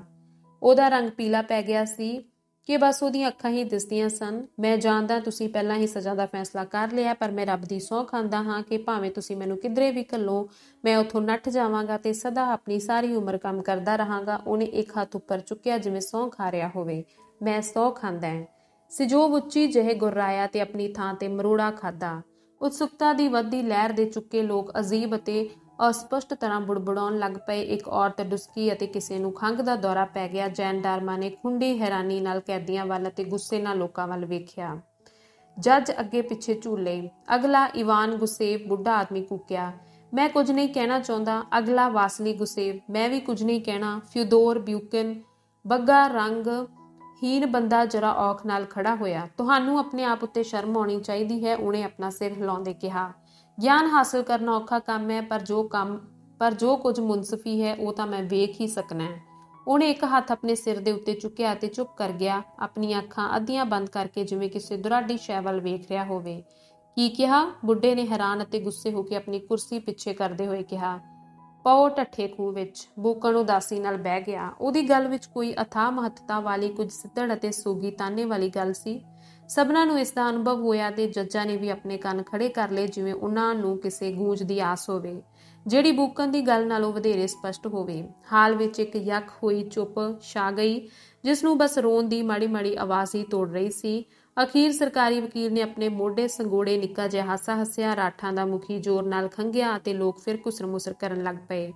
ਉਹਨਾਂ ਦੀ ਘੁਸਰ ਮੁਸਰ ਹਾਲ ਵਿੱਚ ਵਲਵਲੇਵੇਂ ਖਾ ਰਹੀ ਸੀ ਅਤੇ ਲੋਕਾਂ ਵਿੱਚ ਉਤਸੁਕਤਾ ਪੈਦਾ ਕਰ ਰਹੀ ਸੀ। ਜੱਜ ਵੀ ਬੋਲਣਗੇ? ਮਾਂ ਨੇ ਸਿਜੋਵ ਤੋਂ ਹੌਲੀ ਜਿਹੇ ਪੁੱਛਿਆ। ਸਜ਼ਾ ਸੁਣਾਉਣ ਤੋਂ ਛੁੱਟ ਸਭ ਕੁਝ ਮੁੱਕ ਗਿਆ? ਸਭ ਕੁਝ? ਹਾਂ, ਸਭ ਕੁਝ। ਮਾਂ ਨੂੰ ਇਤਬਾਰ ਨਹੀਂ ਸੀ ਆ ਰਿਹਾ। ਸਮੋਇਲੋਵ ਦੀ ਮਾਂ ਔਖੀ ਹੋਈ ਬੈਂਚ ਉੱਤੇ ਉਸਲਵਟ ਖਾ ਰਹੀ ਸੀ, ਆਪਣੇ ਮੋਢੇ ਅਤੇ ਅਰਕ ਨਾਲ ਪੈਲਾਗੀਆਂ ਨੂੰ ਧੱਕਦੀ। ਕੀ ਹੋਇਆ? ਮੁਕੱਦਮਾ ਖਤਮ ਤਾਂ ਹੋ ਨਹੀਂ ਸਕਦਾ ਕਿ ਹੋ ਗਿਆ? ਉਹਨੇ ਆਪਣੇ ਘਰ ਵਾਲੇ ਤੋਂ ਹੌਲੇ ਜਿਹੇ ਪੁੱਛਿਆ। ਖਤਮ ਹੋ ਸਕਦਾ ਏ ਤੇ ਤੂੰ ਛੇਤੀ ਹੀ ਵੇਖ ਲਵੇਂਗੀ। ਉਹ ਸਾਡੇ ਗਰੀਸਾਂ ਨੂੰ ਕੀ ਸਜ਼ਾ ਦੇਣਗੇ? ਗੱਲਾਂ ਬੰਦ ਕਰ। ਹਰ ਇੱਕ ਨੂੰ ਕਿਸੇ ਉਲੰਘਣਾ ਦਾ, ਕਿਸੇ ਉਖਾੜ ਦਾ, ਕਿਸੇ ਸ਼ੈ ਦੇ ਟੁੱਟਣ ਦਾ ਅਨੁਭਵ ਸੀ। ਲੋਕ ਸਮਝੇ ਬਿਨਾਂ ਅੱਖਾਂ ਝਮਕੀ ਜਾਂਦੇ, ਜਿਵੇਂ ਉਹ ਕਿਸੇ ਅਜਿਹੇ ਢੇਰ ਨੂੰ ਬਲਦਾ ਵੇਖ ਰਹੇ ਹੋਣ ਜਿਸ ਦੀ ਨੁਹਾਰ ਬਿਆਨ ਨਾ ਕੀਤੀ ਜਾ ਸਕਦੀ ਹੋਵੇ, ਜਿਸ ਦੀ ਮਹੱਤਤਾ ਅਸਪਸ਼ਟ ਹੋਵੇ ਪਰ ਜਿਸ ਦੀ ਸ਼ਕਤੀ ਅਮੋੜ ਹੋਵੇ। ਜਿਹੜੀ ਮਹਾਨ ਗੱਲ ਉਹਨਾਂ ਤੇ ਅਚਾਨਕ ਪ੍ਰਗਟ ਹੋਈ ਸੀ, ਉਹਨੂੰ ਸਮਝਣੋਂ ਅਸਮਰਥ ਰਹਿੰਦੇ ਹੋਏ ਉਹ ਆਪਣੇ ਜਜ਼ਬੇ ਉਹਨਾਂ ਨਿੱਕੇ ਵਿਸਤਾਰਾਂ ਉੱਤੇ ਕੱਢਦੇ ਜਿਹੜੇ ਉਹ ਸਮਝਦੇ ਸਨ। ਸੁਣ, ਉਹਨਾਂ ਮੁੰਡਿਆਂ ਨੂੰ ਬੋਲਣ ਕਿਉਂ ਨਾ ਦਿੱਤਾ? ਵੱਡੇ ਬੂਕਨ ਨੇ ਸੰਕੋਚ ਤੋਂ ਬਿਨਾਂ ਉੱਚੀ ਘੁਸਰ ਮੁਸਰ ਵਿੱਚ ਪੁੱਛਿਆ। ਉਹਨਾਂ ਸਰਕਾਰੀ ਵਕੀਲ ਨੂੰ ਤਾਂ ਜਿੰਨਾ ਚਿਰ ਉਹਦਾ ਜੀ ਕੀਤਾ ਤੇ ਜੋ ਜੀ ਕੀਤਾ ਬੋਲਣ ਦਿੱਤਾ। ਇੱਕ ਅਧਿਕਾਰੀ ਬੈਂਚਾਂ ਦੇ ਕੋਲ ਖੜਾ ਸੀ ਤੇ ਉਹਨੇ ਇੱਕ ਹੱਥ ਲੋਕਾਂ ਦੇ ਸਿਰਾਂ ਉੱਤੇ ਹਿਲਾਇਆ। ਖਾਮੋਸ਼ ਖਾਮੋਸ਼, ਉਹਨੇ ਤਾੜਨਾ ਕੀਤੀ। ਸਮੋਇਲੋਵ ਆਪਣੀ ਘਰਵਾਲੀ ਦੀ ਪਿੱਠ ਪਿੱਛੇ ਝੁਕਿਆ ਤੇ ਟੁੱਟੇ ਫੁੱਟੇ ਫਿਕਰੇ ਬੁੜਬੁੜਾਇਆ। ਚੰਗਾ, ਮੰਨ ਲਓ ਮੁਜਰਮ ਨੇ, ਪਰ ਉਹਨਾਂ ਨੂੰ ਆਪਣੀ ਗੱਲ ਤਾਂ ਕਹਿਣ ਦਿਓ। ਉਹ ਕਿਸ ਦੇ ਖਿਲਾਫ ਨੇ? ਮੈਂ ਇਹ ਗੱਲ ਜਾਣਨੀ ਚਾਹੁੰਦਾ। ਮੈਂ ਵੀ ਆਪਣੇ ਹਿੱਤਾਂ ਨੂੰ ਚੰਗੀ ਤਰ੍ਹਾਂ ਜਾਣਦਾ। ਚੁੱਪ, ਅਧਿਕਾਰੀ ਨੇ ਸਮੋਇਲੋਵ ਵੱਲ ਉਂਗਲੀ ਹਿਲਾਉਂਦੇ ਹੋਏ ਕਿਹਾ। ਸਿਜੋਵ ਨੇ ਅਫਸੋਸ ਨਾਲ ਸਿਰ ਹਿਲਾ ਦਿੱਤਾ। ਮਾਂ ਦੀਆਂ ਅੱਖਾਂ ਜੱਜਾਂ ਉੱਤੇ ਲੱਗੀਆਂ ਹੋਈਆਂ ਸਨ ਤੇ ਉਹਨੇ ਵੇਖਿਆ ਕਿ ਆਪੋ ਵਿੱਚ ਗੱਲਾਂ ਕਰਦੇ ਕਰਦੇ ਉਹਨਾਂ ਦੀ ਉਤੇਜਨਾ ਵੱਧ ਗਈ। ਉਹਨਾਂ ਦੀਆਂ ਗੱਲਾਂ ਦੀ ਠੰਡੀ ਚਿਪਚਿਪੀ ਆਵਾਜ਼ ਉਹਦੇ ਮੂੰਹ ਨੂੰ ਛੂੰਹਦੀ, ਜਿਸ ਨਾਲ ਉਹਦੀਆਂ ਗੱਲਾਂ ਕੰਬਦੀਆਂ ਅਤੇ ਉਹਦੇ ਮੂੰਹ ਵਿੱਚ ਇੱਕ ਕੋਝਾ ਭੈੜਾ ਜਿਹਾ ਸਵਾਦ ਛੱਡ ਜਾਂਦੀ। ਪਤਾ ਨਹੀਂ ਕਿਉਂ ਉਹਨੂੰ ਜਾਪਿਆ ਕਿ ਉਹ ਉਹਦੇ ਪੁੱਤਰ ਅਤੇ ਉਹਦੇ ਸਾਥੀਆਂ ਦੀਆਂ ਦੇਹਾਂ ਬਾਰੇ ਗੱਲਾਂ ਕਰ ਰਹੇ ਹਨ, ਉਹਨਾਂ ਦੀਆਂ ਲੱਤਾਂ, ਬਾਹਾਂ ਅਤੇ ਪੱਠਿਆਂ ਬਾਰੇ, ਜਿਹੜੇ ਇੰਨੇ ਗਰਮ ਲਹੂ ਅਤੇ ਜ਼ਿੰਦਗੀ ਨਾਲ ਭਰੇ ਹੋਏ ਹਨ। ਅਜਿਹੀਆਂ ਦੇਹਾਂ ਉਹਨਾਂ ਦੇ ਦਿਲਾਂ ਵਿੱਚ ਮੰਗਤਿਆਂ ਵਾਲਾ ਕਮੀਨਾ ਸਾੜਾ ਪੈਦਾ ਕਰਦੇ, ਬਿਮਾਰਾਂ ਅਤੇ ਸਾਹ-ਸੱਤਹੀਣ ਲੋਕਾਂ ਦਾ ਚਿਪਚਿਪਾ ਲੋਭ ਉਭਾਰਦੀਆਂ। ਉਹ ਪਚਕਾਰੇ ਮਾਰਦੇ ਅਤੇ ਉਹਨਾਂ ਦੇਹਾਂ ਦੀ ਲਾਲਸਾ ਕਰਦੇ ਜਿਹੜੀਆਂ ਕੰਮ ਕਰ ਸਕਦੀਆਂ ਅਤੇ ਅਮੀਰ ਬਣ ਸਕਦੀਆਂ ਸਨ, ਸਿਰਜਣਾ ਕਰ ਸਕਦੀਆਂ ਸਨ ਅਤੇ ਜਿਨ੍ਹਾਂ ਨੂੰ ਖੁਸ਼ੀ ਦਾ ਗਿਆਨ ਸੀ। ਹੁਣ ਇਹ ਦੇਹਾਂ ਨਿੱਤ ਦੇ ਗੇੜ ਵਿੱਚੋਂ ਕੱਢੀਆਂ ਜਾ ਰਹੀਆਂ ਸਨ, ਰੱਦ ਕੀਤੀਆਂ ਜਾ ਰਹੀਆਂ ਸਨ ਅਤੇ ਇਹਦਾ ਅਰਥ ਸੀ ਉਹਨਾਂ ਉੱਤੇ ਹੁਣ ਕਬਜ਼ਾ ਨਹੀਂ ਸੀ ਕੀਤਾ ਜਾ ਸਕਦਾ, ਲੁੱਟ ਚੋਗ ਨਹੀਂ ਸੀ ਕੀਤੀ ਜਾ ਸਕਦੀ ਜਾਂ ਉਹਨਾਂ ਨੂੰ ਹੜਪਿਆ ਨਹੀਂ ਸੀ ਜਾ ਸਕਦਾ। ਅਤੇ ਇਸੇ ਕਾਰਨ ਜਵਾਨ ਲੋਕ ਬੁੱਢੇ ਜੱਜਾਂ ਵਿੱਚ ਨਿਤਾਣੇ ਹੋਏ ਜਾਨਵਰਾਂ ਦਾ ਕੁਤਰਵਾਂ ਬਦਲੇਖੋਰ ਝਲਿਆਸ ਜਗਾਉਂਦੇ, ਜਿਹੜੇ ਆਪਣੇ ਸਾਹਮਣੇ ਤਾਜ਼ਾ ਖੁਰਾਕ ਵੇਖਦੇ ਹਨ ਪਰ ਜਿਨ੍ਹਾਂ ਵਿੱਚ ਇਹਨੂੰ ਫੜ ਲੈਣ ਦੀ ਸ਼ਕਤੀ ਦੀ ਘਾਟ ਹੁੰਦੀ ਹੈ। ਜਾਨਵਰ ਜਿਹੜੇ ਹੁਣ ਹੋਰ ਜਾਨਵਰਾਂ ਦੇ ਬਲ ਨੂੰ ਭਰਪੂਰ ਤੌਰ ਤੇ ਪ੍ਰਾਪਤ ਕਰਨ ਦੇ ਯੋਗ ਨਹੀਂ ਰਹੇ ਅਤੇ ਰੱਜ ਦੇ ਸਾਧਨ ਆਪਣੇ ਸਾਹਮਣੋਂ ਲੰਘੀ ਜਾਂਦੇ ਵੇਖ ਕੇ ਸਿਰਫ ਦੁੱਖ ਨਾਲ ਬਿਸੁੰਗਰ ਹੀ ਸਕਦੇ ਸਨ। ਜੱਜਾਂ ਵੱਲ ਵਧੇਰੇ ਧਿਆਨ ਨਾਲ ਵੇਖਦੀ ਹੋਈ ਮਾਂ ਦੇ ਮਨ ਵਿੱਚ ਇਹ ਅਜੀਬ ਭੱਦੇ ਵਿਚਾਰਾਂ ਨੇ ਵਧੇਰੇ ਸਪਸ਼ਟ ਰੂਪ ਧਾਰ ਲਿਆ। ਉਹ ਭੁੱਖੇ ਮਰਦੇ ਜੀਵਾਂ ਦਾ ਲੋਭ ਅਤੇ ਖੱਸੀ ਗੁੱਸਾ ਲੁਕਾਉਣ ਦਾ ਕੋਈ ਯਤਨ ਕਰਦੇ ਨਹੀਂ ਸਨ ਜਾਪਦੇ, ਜਿਹੜੇ ਜਾਣਦੇ ਸਨ ਕਿ ਗੁਲਸ਼ਰੇ ਕਿਵੇਂ ਉਡਾਈਦੇ ਹਨ। ਉਹਦੇ ਲਈ ਇੱਕ ਇਸਤਰੀ ਅਤੇ ਮਾਂ ਲਈ, ਜਿਸ ਲਈ ਉਹਦੇ ਪੁੱਤਰ ਦੀ ਦੇਹ ਉਸ ਨਾਲੋਂ ਵਧੇਰੇ ਪਿਆਰੀ ਸੀ, ਉਸ ਨੂੰ ਰੂਹ ਕਿਹਾ ਜਾਂਦਾ ਹੈ। ਉਹਨਾਂ ਦੀਆਂ ਬੇਨੂਰ ਅੱਖਾਂ ਉਹਦੇ ਮੂੰਹ ਉੱਤੇ ਰਿੜਦੀਆਂ, ਉਹਦੇ ਸੀਨੇ, ਉਹਦੇ ਮੋਢਿਆਂ, ਉਹਦੀਆਂ ਬਾਹਾਂ ਨੂੰ ਛੂੰਹਦੀਆਂ, ਉਹਦੇ ਜਿਉਂਦੇ ਮਾਸ ਨਾਲ ਇਉਂ ਖੈਸਰਦੀਆਂ ਜਿਵੇਂ ਇਹ ਰਗੜ ਉਹਨਾਂ ਦੀਆਂ ਆਪਣੀਆਂ ਸਖਤ ਹੋਈਆਂ ਨਾੜੀਆਂ ਅਤੇ ਮਰ ਚੁੱਕੇ ਪੱਠਿਆਂ ਵਿੱਚ ਵਹਿੰਦੇ ਲਹੂ ਨੂੰ ਗਰਮ ਕਰ ਦੇਵੇਗੀ। ਵੇਖਣਾ ਭਿਆਨਕ ਸੀ। ਹੁਣ ਉਹ ਇਹਨਾਂ ਨੌਜਵਾਨਾਂ ਨੂੰ, ਜਿਨ੍ਹਾਂ ਨੂੰ ਸਜ਼ਾ ਉਹਨਾਂ ਦੇਣੀ ਹੀ ਸੀ ਅਤੇ ਇਉਂ ਆਪਣੇ ਆਪ ਨੂੰ ਉਹਨਾਂ ਦੀਆਂ ਦੇਹਾਂ ਤੋਂ ਵਿਰਵਿਆ ਕਰ ਲੈਣਾ ਸੀ, ਵੇਖਣ ਤੋਂ ਪੈਦਾ ਹੋਈ ਵਾਸ਼ਨਾ ਤੇ ਈਰਖਾ ਨੇ ਉਹਨਾਂ ਨੂੰ ਕੁਝ ਸੁਰਜੀਤ ਕਰ ਦਿੱਤਾ ਸੀ। ਮਾਂ ਨੂੰ ਜਾਪਿਆ ਕਿ ਪਾਵੇਲ ਨੂੰ ਇਸ ਗਿੱਲੀ ਅਣਸੁਖਾਵੀਂ ਛੂਹ ਦਾ ਪਤਾ ਸੀ ਅਤੇ ਉਹਨੇ ਕਾਂਬੇ ਨਾਲ ਮਾਂ ਵੱਲ ਵੇਖਦਾ। ਉਹ ਮਾਂ ਵੱਲ ਠਰਮੇ ਅਤੇ ਪਿਆਰ ਨਾਲ ਵੇਖ ਰਿਹਾ ਸੀ। ਉਹਦੀ ਨਿਗਾਹ ਵਿੱਚ ਕੁਝ ਥਕੇਵਾਂ ਸੀ। ਕਦੀ ਕਦੀ ਉਹ ਮਾਂ ਵੱਲ ਵੇਖ ਕੇ ਸਿਰ ਹਿਲਾਉਂਦਾ ਅਤੇ ਮੁਸਕਰਾਉਂਦਾ। ਛੇਤੀ, ਆਜ਼ਾਦੀ, ਇਹ ਸਨ ਉਹ ਲਫ਼ਜ਼ ਜਿਹੜੇ ਮਾਂ ਨੇ ਉਹਦੀ ਮੁਸਕਾਨ ਵਿੱਚ ਪੜ੍ਹੇ। ਇਹ ਕਿਸੇ ਲਾਡ ਵਾਂਗ ਸਨ। ਉਸੇ ਛਿਣ ਜੱਜ ਖੜੇ ਹੋ ਗਏ। ਮਾਂ ਵੀ ਆਪ ਮੁਹਾਰੇ ਖੜੀ ਹੋ ਗਈ। ਉਹ ਤਿਆਰ ਹੋ ਗਏ ਨੇ, ਸਿਜੋਵ ਨੇ ਕਿਹਾ। ਸਜ਼ਾ ਦੇਣ ਲਈ? ਮਾਂ ਨੇ ਪੁੱਛਿਆ। ਹਾਂ। ਉਹ ਜਿਹੜੇ ਖਿਚਾਅ ਹੇਠ ਸੀ ਉਹ ਅਚਾਨਕ ਟੁੱਟ ਗਿਆ ਅਤੇ ਥਕਾਵਟ ਕਾਰਨ ਉਹ ਬਹੁਤ ਕਮਜ਼ੋਰੀ ਮਹਿਸੂਸ ਕਰਨ ਲੱਗੀ। ਉਹਦੇ ਭਰਵੱਟੇ ਕੰਬੇ ਤੇ ਉਹਦੇ ਮੱਥੇ ਉੱਤੇ ਤਰੇਲੀ ਆ ਗਈ। ਦੁੱਖ ਅਤੇ ਨਾਉਮੀਦੀ ਦਾ ਇੱਕ ਭਾਰ ਜਿਹੜਾ ਉਹਦੀ ਰੂਹ ਨੂੰ ਦਬਾ ਰਿਹਾ ਸੀ, ਉਹਦੇ ਦਿਲ ਉੱਤੇ ਵੱਜਾ ਅਤੇ ਛੇਤੀ ਹੀ ਅਦਾਲਤ ਅਤੇ ਜੱਜਾਂ ਲਈ ਘ੍ਰਿਣਾ ਵਿੱਚ ਤਬਦੀਲ ਹੋ ਗਿਆ। ਸਿਰ ਪੀੜ ਦਾ ਅਨੁਭਵ ਹੋਣ ਤੇ ਉਹਨੇ ਆਪਣਾ ਮੱਥਾ ਆਪਣੇ ਹੱਥ ਨਾਲ ਕੁੱਟਿਆ ਅਤੇ ਅੱਖ ਚੁੱਕ ਕੇ ਵੇਖਿਆ। ਕੈਦੀਆਂ ਦੇ ਰਿਸ਼ਤੇਦਾਰ ਸੀਖਾਂ ਕੋਲ ਗਏ ਸਨ ਅਤੇ ਕਮਰਾ ਗੱਲਬਾਤ ਦੀ ਭਿਨਕਾਰ ਨਾਲ ਭਰਿਆ ਹੋਇਆ ਸੀ। ਉਹ ਵੀ ਪਾਵੇਲ ਕੋਲ ਗਈ, ਉਹਦਾ ਹੱਥ ਫੜਿਆ ਅਤੇ ਰੋਣ ਲੱਗ ਪਈ। ਦਰਦ ਅਤੇ ਖੁਸ਼ੀ ਦੀ ਝੰਬੀ ਟਾਕਰਵੀਆਂ ਭਾਵਨਾਵਾਂ ਵਿੱਚ ਜਕੜੀ ਪਾਵੇਲ ਨੇ ਉਹਦੇ ਨਾਲ ਪਿਆਰ ਨਾਲ ਗੱਲ ਕੀਤੀ ਅਤੇ ਖੁਖੋਲ ਹੱਸਿਆ ਅਤੇ ਠੱਠਾ ਉਡਾਉਣ ਲੱਗ ਪਿਆ। ਸਾਰੀਆਂ ਇਸਤਰੀਆਂ ਰੋ ਰਹੀਆਂ ਸਨ, ਪਰ ਦੁੱਖ ਤੋਂ ਵੱਧ ਆਦਤ ਕਾਰਨ ਇਹ ਕੋਈ ਅਣਦਿਸਿਆ ਅਤੇ ਆਸੋ ਉਲਟ ਪਿਆ ਸ਼ਸ਼ਿੱਦਰ ਕਰਨ ਵਾਲਾ ਦੁੱਖ ਨਹੀਂ ਸੀ। ਕੇਵਲ ਆਪਣੇ ਬੱਚਿਆਂ ਤੋਂ ਵਿਛੜਨ ਦੀ ਸੋਗੀ ਲੋੜ ਸੀ, ਪਰ ਇਹਨੂੰ ਵੀ ਦਿਨ ਦੇ ਪ੍ਰਭਾਵਾਂ ਨੇ ਘਟਾ ਦਿੱਤਾ ਸੀ। ਪਿਤਾ ਅਤੇ ਮਾਵਾਂ ਆਪਣੇ ਪੁੱਤਰਾਂ ਵੱਲ ਮਿਲੇ ਜੁਲੇ ਜਜ਼ਬਿਆਂ ਨਾਲ ਵੇਖਦੇ, ਜਿਸ ਵਿੱਚ ਜਵਾਨੀ ਲਈ ਬੇਇਤਬਾਰੀ ਅਤੇ ਆਪਣੀ ਵਡੱਤਨ ਦੀ ਆਮ ਭਾਵਨਾ ਕਿਸੇ ਅਜਿਹੀ ਸ਼ੈ ਨਾਲ ਰਲੀ ਹੋਈ ਸੀ ਜਿਹੜੀ ਸਤਿਕਾਰ ਜਹੀ ਸੀ। ਇਹਨਾਂ ਸੋਗੀ ਵਿਚਾਰਾਂ ਉੱਤੇ ਕਿ ਹੁਣ ਉਹ ਕਿਵੇਂ ਜਿਉਂਦੇ ਰਹਿਣਗੇ, ਇੰਨੀ ਦਲੇਰੀ ਅਤੇ ਨਿਡਰਤਾ ਨਾਲ ਜ਼ਿੰਦਗੀ ਦੇ ਇੱਕ ਨਵੇਂ ਚੰਗੇਰੇ ਢੰਗ ਬਾਰੇ ਗੱਲ ਕਰਨ ਵਾਲੇ ਜਵਾਨਾਂ ਵੱਲੋਂ ਪੈਦਾ ਕੀਤਾ ਅਚੰਭੇ ਨੇ ਪਰਦਾ ਪਾ ਦਿੱਤਾ ਸੀ। ਜਜ਼ਬੇ ਉਹਨਾਂ ਨੇ ਬਿਆਨ ਕਰਨ ਦੀ ਸਮਰੱਥਾ ਕਾਰਨ ਦਬਾਏ ਹੋਏ ਸਨ। ਲਫ਼ਜ਼ਾਂ ਦੀ ਖੁੱਲ੍ਹ ਕੇ ਵਰਤੋਂ ਕੀਤੀ ਗਈ, ਪਰ ਕੱਪੜਿਆਂ, ਉਹਨਾਂ ਦੀ ਧੁਆਈ ਅਤੇ ਸਿਹਤ ਜਿਹੀਆਂ ਸਾਦੀਆਂ ਗੱਲਾਂ ਬਾਰੇ। ਵੱਡਾ ਬੂਕਨ ਆਪਣੇ ਛੋਟੇ ਭਰਾ ਨਾਲ ਗੱਲ ਕਰਦਾ ਹੱਥ ਹਿਲਾ ਰਿਹਾ ਸੀ। ਅਸਲ ਮੁੱਲ ਤਾਂ ਇਨਸਾਫ ਦਾ, ਇਹ ਕਿਸੇ ਹੋਰ ਸ਼ੈ ਦਾ ਨਹੀਂ। ਮੇਰੇ ਪਾਲਤੂ ਚੰਡੋਲ ਦਾ ਧਿਆਨ ਰੱਖੀ, ਨਿੱਕੇ ਨੇ ਜਵਾਬ ਦਿੱਤਾ। ਮੈਂ ਰੱਖਾਂਗਾ। ਸਿਜੋਵ ਨੇ ਆਪਣੇ ਭਣੇਵੇਂ ਦਾ ਹੱਥ ਫੜ ਲਿਆ। ਸੋ ਫਿਓਦੋਰ ਤੂੰ ਸਾਨੂੰ ਛੱਡ ਚੱਲਿਆ, ਉਹਨੇ ਕਿਹਾ। ਫਿਓਦੋਰ ਝੁਕਿਆ ਤੇ ਮੁਸਕਰਾਏ ਹੋਏ ਉਹਦੇ ਕੰਨ ਵਿੱਚ ਕੁਝ ਕਿਹਾ। ਪਹਿਰੇਦਾਰ ਮੁਸਕਰਾਇਆ ਪਰ ਛੇਤੀ ਹੀ ਆਪਣੀ ਮੁਸਕਾਨ ਰੋਕ ਲਈ ਅਤੇ ਗਲਾ ਸਾਫ਼ ਕੀਤਾ। ਮਾਂ ਨੇ ਆਪਣੇ ਪੁੱਤਰ ਨਾਲ ਉਸੇ ਤਰ੍ਹਾਂ ਗੱਲ ਕੀਤੀ ਜਿਵੇਂ ਬਾਕੀ ਇਸਤਰੀਆਂ ਨੇ ਕੀਤੀ, ਕੱਪੜਿਆਂ ਅਤੇ ਉਹਦੀ ਸਿਹਤ ਬਾਰੇ, ਪਰ ਉਹ ਸਾਸ਼ਾ ਬਾਰੇ ਅਤੇ ਆਪਣੇ ਬਾਰੇ ਅਤੇ ਉਹਦੇ ਬਾਰੇ ਹਜ਼ਾਰ ਸਵਾਲ ਪੁੱਛਣਾ ਚਾਹੁੰਦੀ ਸੀ। ਇਹਨਾਂ ਸਭਨਾਂ ਗੱਲਾਂ ਦੇ ਉੱਤੇ ਆਪਣੇ ਪੁੱਤਰ ਲਈ ਅਸੀਮ ਪਿਆਰ ਸੀ, ਉਹਨੂੰ ਖੁਸ਼ ਕਰਨ ਤੇ ਉਹਨੂੰ ਪਿਆਰਾ ਲੱਗਣ ਦੀ ਇੱਛਾ। ਜੋ ਕੁਝ ਆ ਰਿਹਾ ਸੀ ਉਹਦਾ ਡਰ ਉੱਡ-ਪੁੱਡ ਗਿਆ। ਆਪਣੇ ਪਿੱਛੇ ਜੱਜਾਂ ਅਤੇ ਮੁਕੱਦਮੇ ਦੇ ਕੁਸ਼ਗਨੇ ਪ੍ਰਭਾਵਾਂ ਦੀ ਯਾਦ ਉੱਤੇ ਇੱਕ ਅਸੁਖਾਵਾਂ ਕਾਂਬਾ ਛੱਡਦਾ ਹੋਇਆ। ਉਹਦੇ ਅੰਦਰ ਕੋਈ ਲਿਸ਼-ਲਿਸ਼ ਕਰਦੀ ਖੁਸ਼ੀ ਭਰੀ ਸ਼ੈ ਜੰਮ ਪਈ ਸੀ। ਹਜੇ ਉਹਨੂੰ ਸਮਝ ਨਹੀਂ ਸੀ ਕਿ ਇਹ ਕੀ ਹੈ ਅਤੇ ਉਹ ਇਹਨੂੰ ਝਕਦੀ-ਝਕਦੀ ਕਬੂਲ ਕਰਦੀ। ਖਖੋਲ ਨੂੰ ਲੋਕਾਂ ਨਾਲ ਗੱਲਾਂ ਕਰਦੇ ਵੇਖ ਕੇ ਅਤੇ ਇਹ ਜਾਣਦੇ ਹੋਏ ਕਿ ਉਹਨੂੰ ਸਨੇਹ ਦੀ ਪਾਵੇਲ ਨਾਲੋਂ ਵੱਧ ਲੋੜ ਹੈ, ਉਹ ਉਹਦੇ ਵੱਲ ਮੁੜੀ। ਤੁਹਾਡੇ ਇਸ ਮੁਕੱਦਮੇ ਦਾ ਮੇਰੇ ਉੱਤੇ ਕੋਈ ਖਾਸ ਅਸਰ ਨਹੀਂ ਹੋਇਆ, ਮਾਂ ਨੇ ਕਿਹਾ। ਕਿਉਂ ਨੈਨਕੋ? ਉਸ ਸ਼ੁਕਰਗੁਜ਼ਾਰ ਮੁਸਕਾਨ ਨਾਲ ਪੁੱਛਿਆ। ਚੱਕੀ ਪੁਰਾਣੀ ਏ ਪਰ ਇਹ ਪੀਹੀ ਜਾਂਦੀ ਏ। ਇਸ ਤੋਂ ਡਰਿਆ ਤਾਂ ਕੋਈ ਨਹੀਂ, ਪਰ ਇਹਨੇ ਕਿਸੇ ਨੂੰ ਕੁਝ ਦੱਸਿਆ ਵੀ ਨਹੀਂ। ਕੌਣ ਠੀਕ ਵੇ ਤੇ ਕੌਣ ਗਲਤ, ਉਹਨੇ ਰੁਕ-ਰੁਕ ਕੇ ਕਿਹਾ। ਉਹ ਸੋ ਤੂੰ ਇਹ ਚਾਹੁੰਦੀ ਸੈਂ? ਆਂਦਰੇ ਉੱਚੀ ਆਵਾਜ਼ ਵਿੱਚ ਬੋਲਿਆ। ਤੇਰਾ ਖਿਆਲ ਹੈ ਉਹਨਾਂ ਨੂੰ ਸੱਚ ਤੱਕ ਅਪੜਨ ਵਿੱਚ ਦਿਲਚਸਪੀ ਏ? ਮੇਰਾ ਖਿਆਲ ਸੀ ਇਹ ਬਹੁਤ ਡਰਾਉਣਾ ਹੋਵੇਗਾ, ਮਾਂ ਨੇ ਇੱਕ ਡੂੰਘਾ ਸਾਹ ਲੈ ਕੇ ਮੁਸਕਰਾਉਂਦੇ ਹੋਏ ਕਿਹਾ। ਅਦਾਲਤ ਵਿੱਚ ਮੌਜੂਦ ਸਭ ਸਾਵਧਾਨ ਹੋ ਜਾਓ। ਲੋਕ ਕਾਹਲ ਨਾਲ ਆਪੋ ਆਪਣੀਆਂ ਜਗ੍ਹਾ ਉੱਤੇ ਬੈਠਣ ਲੱਗੇ। ਵੱਡੇ ਜੱਜ ਨੇ ਇੱਕ ਹੱਥ ਨਾਲ ਮੇਜ਼ ਦਾ ਸਹਾਰਾ ਲਿਆ ਤੇ ਦੂਜੇ ਨਾਲ ਆਪਣੇ ਮੂੰਹ ਸਾਹਮਣੇ ਇੱਕ ਕਾਗਜ਼ ਲਿਆਂਦਾ। ਉਹਨੇ ਬਰੀਕ ਕਿਸੇ ਭਿੰਨ-ਭਿੰਨ ਕਰਦੀ ਮੱਖੀ ਵਾਂਗ ਸਸਕਰੀ ਆਵਾਜ਼ ਵਿੱਚ ਬੋਲਣਾ ਸ਼ੁਰੂ ਕੀਤਾ। ਉਹ ਸਜ਼ਾ ਸੁਣਾ ਰਿਹਾ, ਸਿਜੋਵ ਨੇ ਜ਼ੋਰ ਨਾਲ ਅੱਗੇ ਝੁਕਦੇ ਹੋਏ ਕਿਹਾ। ਕਮਰੇ ਵਿੱਚ ਚੁੱਪ ਛਾ ਗਈ। ਸਭ ਬੁੱਢੇ ਆਦਮੀ ਵੱਲ ਤਾੜੀ ਲਾ ਕੇ ਵੇਖਦੇ ਖੜੇ ਹੋ ਗਏ। ਮਧਰਾ, ਪਤਲਾ ਤੇ ਸਿੱਧਾ ਉਹ ਕਿਸੇ ਅਣਦਿਸਦੇ ਹੱਥ ਵਿੱਚ ਫੜੀ ਸੋਟੀ ਜਿਹਾ ਜਾਪਦਾ ਸੀ। ਬਾਕੀ ਜੱਜ ਵੀ ਖੜੇ ਹੋ ਗਏ। ਵੋਲੋਸਰ ਦੇ ਮੁਖੀ ਨੇ ਆਪਣਾ ਸਿਰ ਇੱਕ ਪਾਸੇ ਸੁੱਟਿਆ ਹੋਇਆ ਸੀ ਅਤੇ ਅੱਖਾਂ ਛੱਤ ਉੱਤੇ ਗੱਡੀਆਂ ਹੋਈਆਂ ਸਨ। ਮੇਅਰ ਨੇ ਆਪਣੀਆਂ ਬਾਹਾਂ ਛਾਤੀ ਉੱਤੇ ਦੋਹਰੀਆਂ ਕੀਤੀਆਂ ਹੋਈਆਂ ਸਨ। ਰਾਠਾਂ ਦਾ ਮੁਖੀ ਆਪਣੀ ਦਾੜੀ ਪਲੋਸ ਰਿਹਾ ਸੀ। ਬਿਮਾਰ ਜੱਜ, ਉਹਦਾ ਢਿੱਡਲ ਸਾਥੀ ਅਤੇ ਸਰਕਾਰੀ ਵਕੀਲ ਸਭ ਕੈਦੀਆਂ ਵੱਲ ਵੇਖ ਰਹੇ ਸਨ। ਜੱਜਾਂ ਦੇ ਪਿੱਛੇ ਜਾਰ ਆਪਣੀ ਤਸਵੀਰ ਵਿੱਚੋਂ ਝਾਕ ਰਿਹਾ ਸੀ। ਲਾਲ ਵਰਦੀ ਵਿੱਚ ਸੱਜਿਆ ਉਹਦੇ ਬੱਗੇ ਮੂੰਹ ਉੱਤੇ, ਜਿਸ ਉੱਤੇ ਇੱਕ ਮੱਖੀ ਚੱਲ ਰਹੀ ਸੀ, ਬੇਪਰਵਾਹੀ ਦੀ ਦਿੱਖ ਸੀ। ਜਲਾਵਤਨੀ, ਸਿਜੋਵ ਨੇ ਸੁੱਖ ਦਾ ਸਾਹ ਲੈਂਦੇ ਹੋਏ ਕਿਹਾ। ਸੋ ਰੱਬ ਦਾ ਸ਼ੁਕਰ ਹੈ ਸਭ ਕੁਝ ਮੁੱਕ ਗਿਆ। ਮੈਨੂੰ ਡਰ ਸੀ ਉਹਨਾਂ ਨੂੰ ਸਖਤ ਮੁਸ਼ੱਕਤ ਦੀ ਸਜ਼ਾ ਮਿਲੇਗੀ। ਇਹ ਚੰਗੇਰੀ ਏ ਮਾਂ। ਮੈਨੂੰ ਤਾਂ ਪਹਿਲਾਂ ਹੀ ਪਤਾ ਸੀ ਇਹੋ ਸਜ਼ਾ ਮਿਲਣੀ ਏ, ਮਾਂ ਨੇ ਥੱਕੀ ਆਵਾਜ਼ ਵਿੱਚ ਕਿਹਾ। ਚੱਲ ਹੁਣ ਪੱਕ ਹੋ ਗਿਆ, ਕੀ ਪਤਾ ਉਹ ਕੀ ਕਰ ਦਿੰਦੇ। ਉਹ ਕੈਦੀਆਂ ਵੱਲ ਮੁੜਿਆ ਜਿਨ੍ਹਾਂ ਨੂੰ ਪਹਿਲਾਂ ਹੀ ਬਾਹਰ ਲਿਜਾਇਆ ਜਾ ਰਿਹਾ ਸੀ। ਰੱਬ ਰਾਖਾ ਫਿਓਦੋਰ, ਉਹ ਉੱਚੀ ਜਿਹੇ ਬੋਲਿਆ, ਤੇ ਤੁਹਾਡਾ ਬਾਕੀ ਸਾਰਿਆਂ ਦਾ ਵੀ ਰੱਬ ਤੁਹਾਡੇ ਤੇ ਮਿਹਰ ਕਰੇ। ਮਾਂ ਨੇ ਚੁੱਪਚਾਪ ਆਪਣੇ ਪੁੱਤਰ ਅਤੇ ਹੋਰਨਾਂ ਵੱਲ ਸਿਰ ਹਿਲਾਇਆ। ਉਹਦਾ ਜੀ ਰੋਣ ਨੂੰ ਕਰਦਾ ਸੀ ਪਰ ਉਹਨੂੰ ਸ਼ਰਮ ਆ ਰਹੀ ਸੀ। ਧੰਨਵਾਦ।